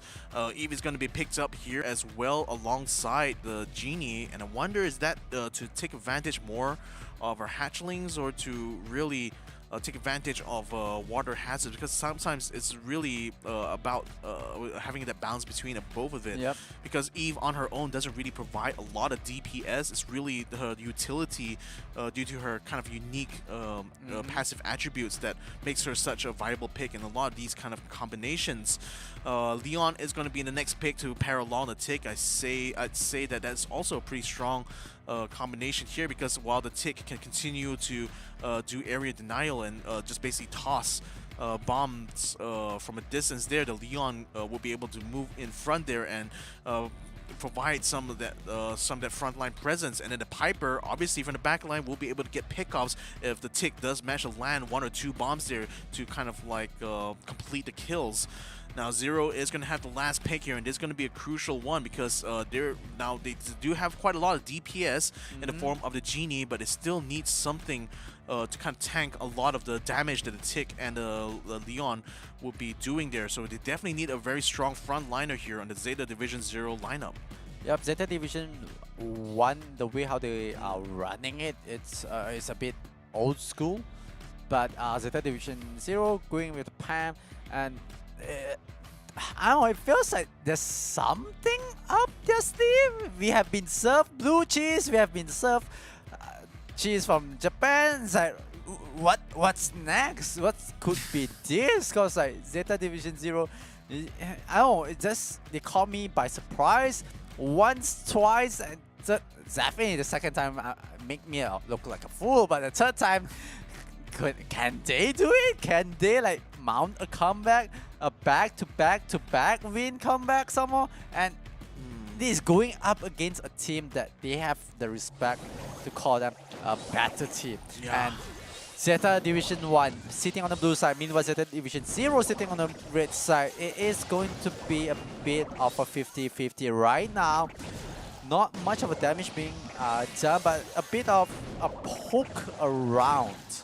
Yeah, happening. just mostly trading damage there. I mean, the Pam was going to be the perfect pick, I have to say, that the Zeta Division 0 needed. A frontliner who can tank most of the damage that comes from the Tick there. So that's naturally why the Tick of Kenji is just so focused on this Pam right now, because they know that by zoning her out, that opens up more opportunities for them to get some good shots onto the Eve. But nevertheless, though, there's only maybe 1 or 2 water hazards here. So again, I just wonder whether or not the Eve pick is really going to be a good viable one here for Zeta Division 0. But nevertheless, Poison Cloud is closing in now. The pressure is mounting, especially on the Pam. She's going to be the first one to get picked up right now, and Kenji now moving for the kill once more, and unfortunately traces his life for the Genie. It's going to be 1v1, but then it looks like one is out on the Poison Cloud. It's going to be the Eve, unfortunately, as she dies in the cloud. So the first round will be won by Zeta Division 1. Yup, Zeta Division 1 sitting in a very comfortable lead by 1, but it just feels like the game plan coming from Zeta Division 0, they wanted to go for a bit more of a slightly upfront mid-range game style. Meanwhile, Zeta Division 1, they are playing a bit further out, but they do have Moya Goku just in case of whatsoever happened. The Leon is able to go for a much more close-up fight.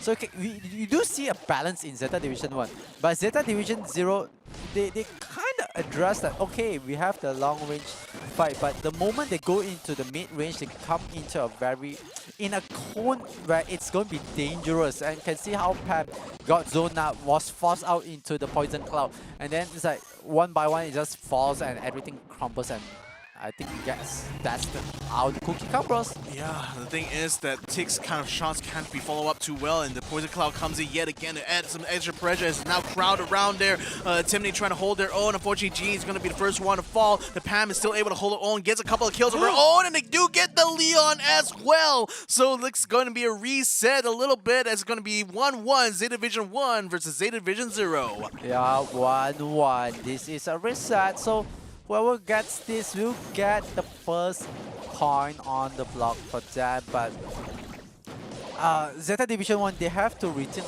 about their approach. Meanwhile, Zeta Division 0 feels like what they have changed, they can do again. They can play for the late game when the Cloud Poison comes in onto them. But they have to be a bit careful for the side of Zeta Division 1 if they want to win this game. And definitely the matchup itself they have to understand the timing and the respect that they have to give to Pam. Ooh, that's going to be a good kill, though. They picked up a choppy thanks to Zeta Tampo's good shot there alongside the tick. So this was exactly the kind of pickup they wanted. Now they're going to try to avalanche forward here as the Poison Cloud forces Leon into a corner.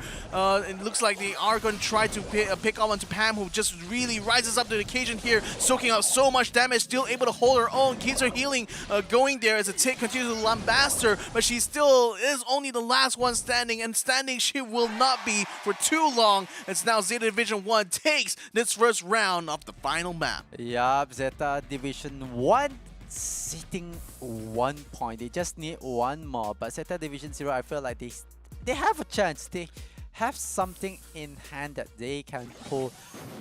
They recognize the opportunity and the potential of the brawlers that they brought on to the table right now. But Zeta Division 1, they adjusted when they needed, and this time they play a bit much more aggressive, push up towards the center of the map, but falls back the moment the Pam. So they recognize, okay, we're gonna keep Pam on the tail end of the fight, but we have to keep in check the Eve itself.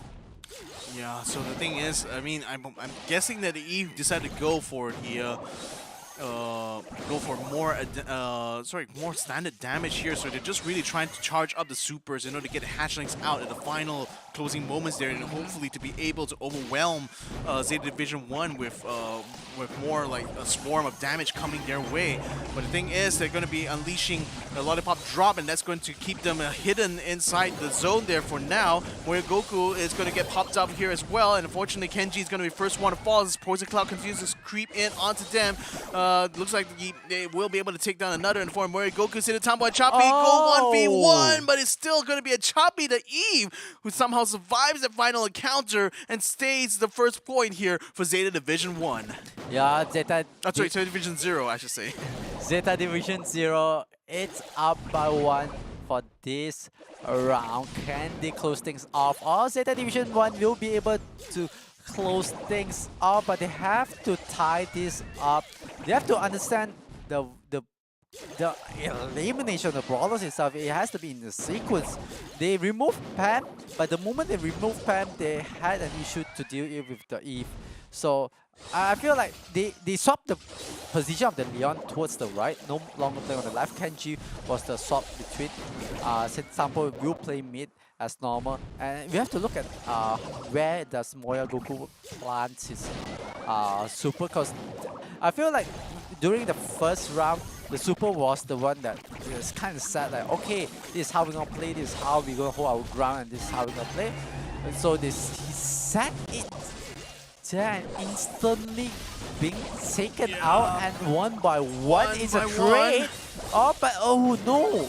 Swarming through there, Kenji, last one standing. This did not work out well at all for Zeta Division 1, because even though they tried to be a little bit more patient in dealing with the Pam, I feel that didn't allow them to charge up the supers as quickly as they needed to. So by the time the Poison Cloud set in, you know, they were kind of in desperate mode to try to regain control over the fight, and in that kind of confusion, that was where Zero was just able to overwhelm them just by sheer having like a higher health pool, thanks to the Pam being in the mix. Yeah, it feels like Zeta Division 1 is in a very disorientated position. Like they try to adjust everything. Now look at this.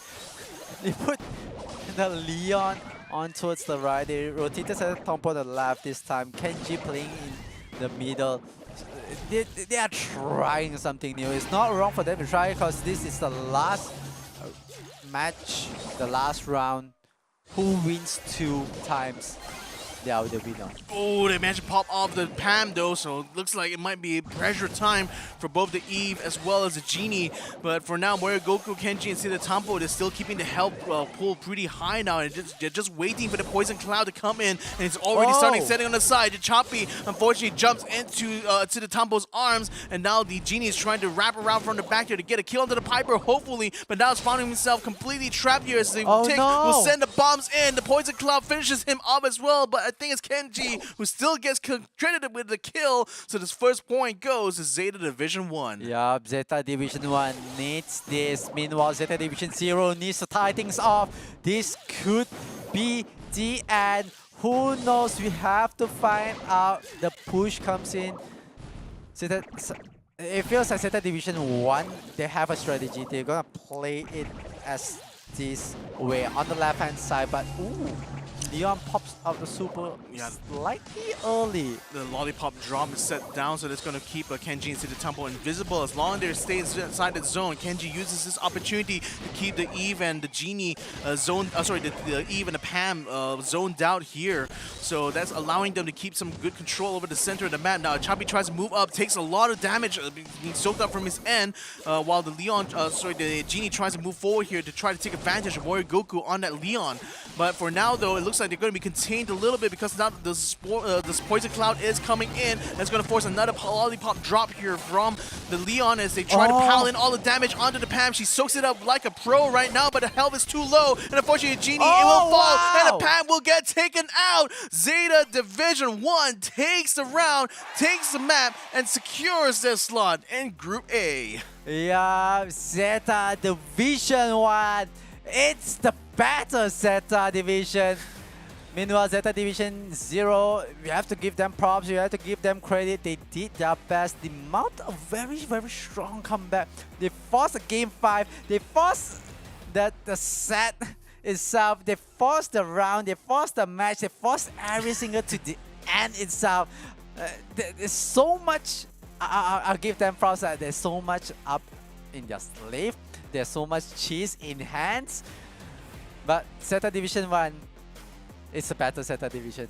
They are still the alpha, the omega. Well, Zeta Division 0, they tried their best. I have to give them props as well. Yeah. They tried their best. I like how they they bring out every single curveball that they have in their book and try to throw it onto Zeta Division 1. And Zeta Division 1 did stumble, did felt the stinkiness of the cheese, but they managed to recover. Yeah, they recovered pretty well, but I have to say that really speaks to the strength of Zeta Division 1 in this case, though, because really I would say they were overall very, very solid games being played from their part, and the reasons why Zeta Division 0 was able to win was either a combination of cheese and luck, and in those kind of situations it's really down to you as a player actually physically behind the controls. These are very risky strategies that normally will not kind of fly in situations like these, but naturally though, them being able to secure that slot means that the Zeta Division 1 maintains the first spot here as far as the qualified teams are concerned. There's going to be another slot available, but that's only going to be for whoever wins out in the elimination match though. So that's the top 2 slots, the first of the top 2 slots already filled up for Group A. There's only one more slot left, and Zeta Division 0, they're just going to have to fight it out in that elimination game.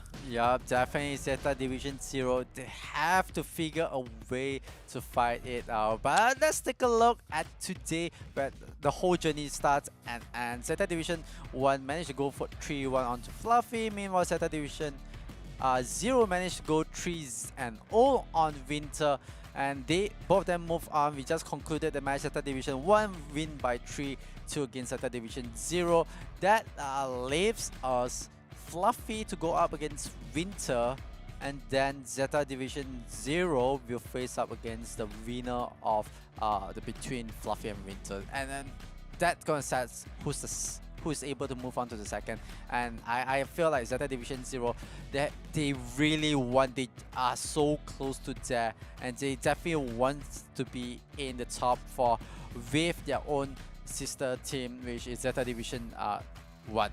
Yeah, so in any case though, this is going to be a really good series of games we've seen all throughout the day here, I have to say. So let's go ahead and recap a little bit on this upper grand final. We first started off in Canal Grande. Very interesting map here. It forces a lot of left to right battles here. Yep. And in the end, Zeta Division 0 forced the hand of Zeta Division 1 too many times there. But it still was the blue team that ended up having a massive advantage thanks to most mostly I would say because Eve being able to just travel over the canal as opposed to everyone else had to travel on the ground, she actually has a shorter path to get the blue star, so that already gave the Division 1 a lot of advantage as far as the points go, but it's down to those pickoffs there, and I feel that aggression from Zero might be misplaced at times, so, because once you get within range too close to the Genie, you get dragged in like that, you're just basically going to get taken out, and that's the star is just going all the way to his Zeta Division 1. Yeah, just looking at how Zeta Division 0 play, they play a bit more of a reactive gameplay. Just looking once again, but we are going to hot zone split and stuff, and this time it's slightly different. The way how Zeta Division 1 dissected the whole game is they had a record, so I was talking about early on they play on the left side, later on they play on the right side, but they try to rectify the issue that they have with a Chappie. They have a lot of understanding of how they want to play with the whole hot zone and stuff, and the rest is history. The rest we have seen how Zeta Division 0 they gave their best, but Zeta Division 1 was the better team. They were able to hold on to the last second and able to turn things around and give them the win that they need. Yeah, the thing is that, Zero Division 1 definitely shows themselves to be a lot more solid all through and through. Because, like, you can definitely see that Zero at times would have either picks that kind of work against them, or sometimes, especially in those early couple of games now, having kind of looked at and review, just feels like Zero was just giving up a lot of space really to Zeta Division 1. And I'm not sure if that's just kind of like to respect kind of like the abilities that goes in hand for Zeta Division 1, or maybe that might be out of fear they would get caught out, especially in lineups where it had the Genie in the mix, right?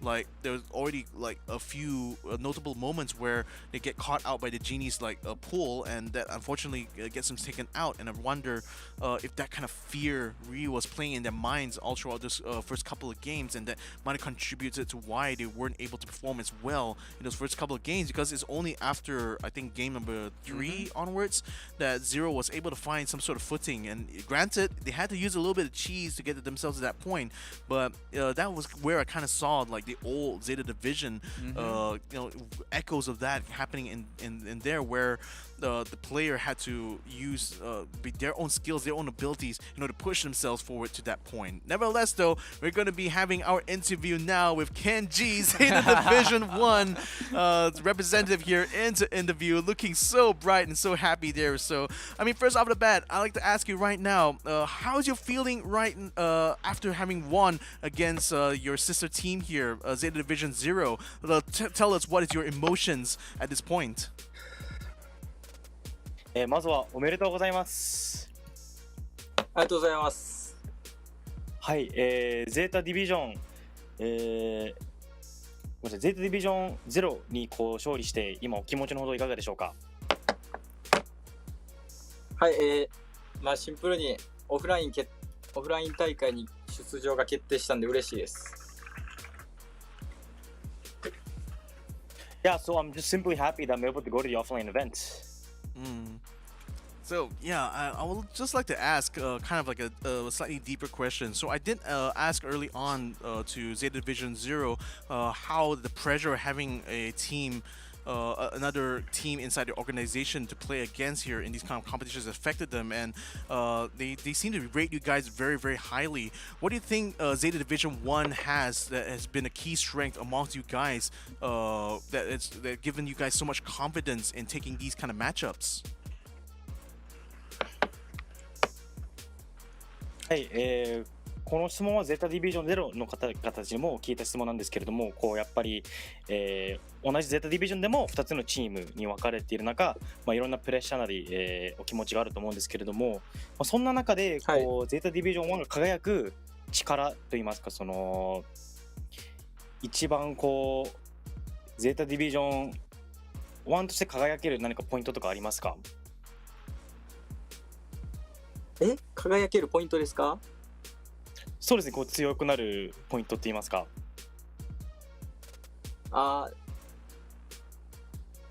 練習をどんだけ本気でやってるかとかですか？ Yeah, so I really think the difference is how hard you practice. Oh. So it's just more about like you know exerting yourself a little bit. So I guess I'll pass off any questions you'd like to ask Kenji here. I think I have one question to Kenji. It's like, who are you expecting to join you guys on to the next round, onto the top 4 itself? はい、ケンジ選手的に、この先トップ4に進出するチームの予想とかありますか？はい、やっぱライジングサンとロードダイヤモンドは上がってくるのかなって個人的には思ってます。Yeah, so I personally think the team Rising Sun and Blind Diamond will climb up. Oh, already pinning some favorites here. I love that, Kenji. So thank you so much. Arigato, Kenji-san. We'll hopefully be seeing more of you in the top 4 in the future. But for now, savor this victory, man. You guys deserve it there. Thank you again, once again there for Zeta Division 1.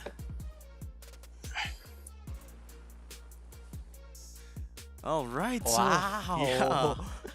I really love that. I mean, Kenji, of course, looking so bright and bubbly there. I mean, you can clearly tell he was just enjoying this moment right here. I mean, defeated not only all the teams here in this, all the challengers that came up to him in group number A, but the fact that he's also able to overcome his own sister team, thereby confirming himself and his team as like the best of the 2 Zeta Division squads. I mean, that just brings a little bit of a warmth in my heart there. Definitely, and I'm quite surprised. And like, okay, he didn't answer like who is in from the group A will be joining, but then on to group B, he specifically picked out Blood Diamond and Rising Sun esports. Like these 2 teams, it feels like they kind of expected something big that's going to come up from these 2 teams, and I do believe both these 2 teams, they do have a reputation, they do have their own records and their experience on the line, because they bring the game to the table, they bring the fight whenever they need to, and definitely when the big dog, the top team, is calling for you, I think something is up. I mean, this just shows that they recognize the threat coming in from Group B. So I can't wait to see how things will turn up when we see Group B come into the mix, though. But for now, in Group A, we have to welcome and congratulate once again the winner here, Zeta Division 1. They've already confirmed this slot. They're going to be coming into the top 4 in the challenge finals, and who knows how that is going to turn out, isn't it? So nevertheless, though, this has been the Snapdragon Pro Series brought to you by Snapdragon Elite Gaming as well as Monster Energy. Hope you guys had enjoyed the show so far. My name is Victor Cax. Joining me here is Uwe the Magical. This has been Brawl Stars here, the Snapdragon Elite Gaming. We'll see you guys in the next one.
Snapdragon Pro Series is brought to you by Snapdragon Elite Gaming and Monster Energy. They don't want it with me. You got a problem with me? Love.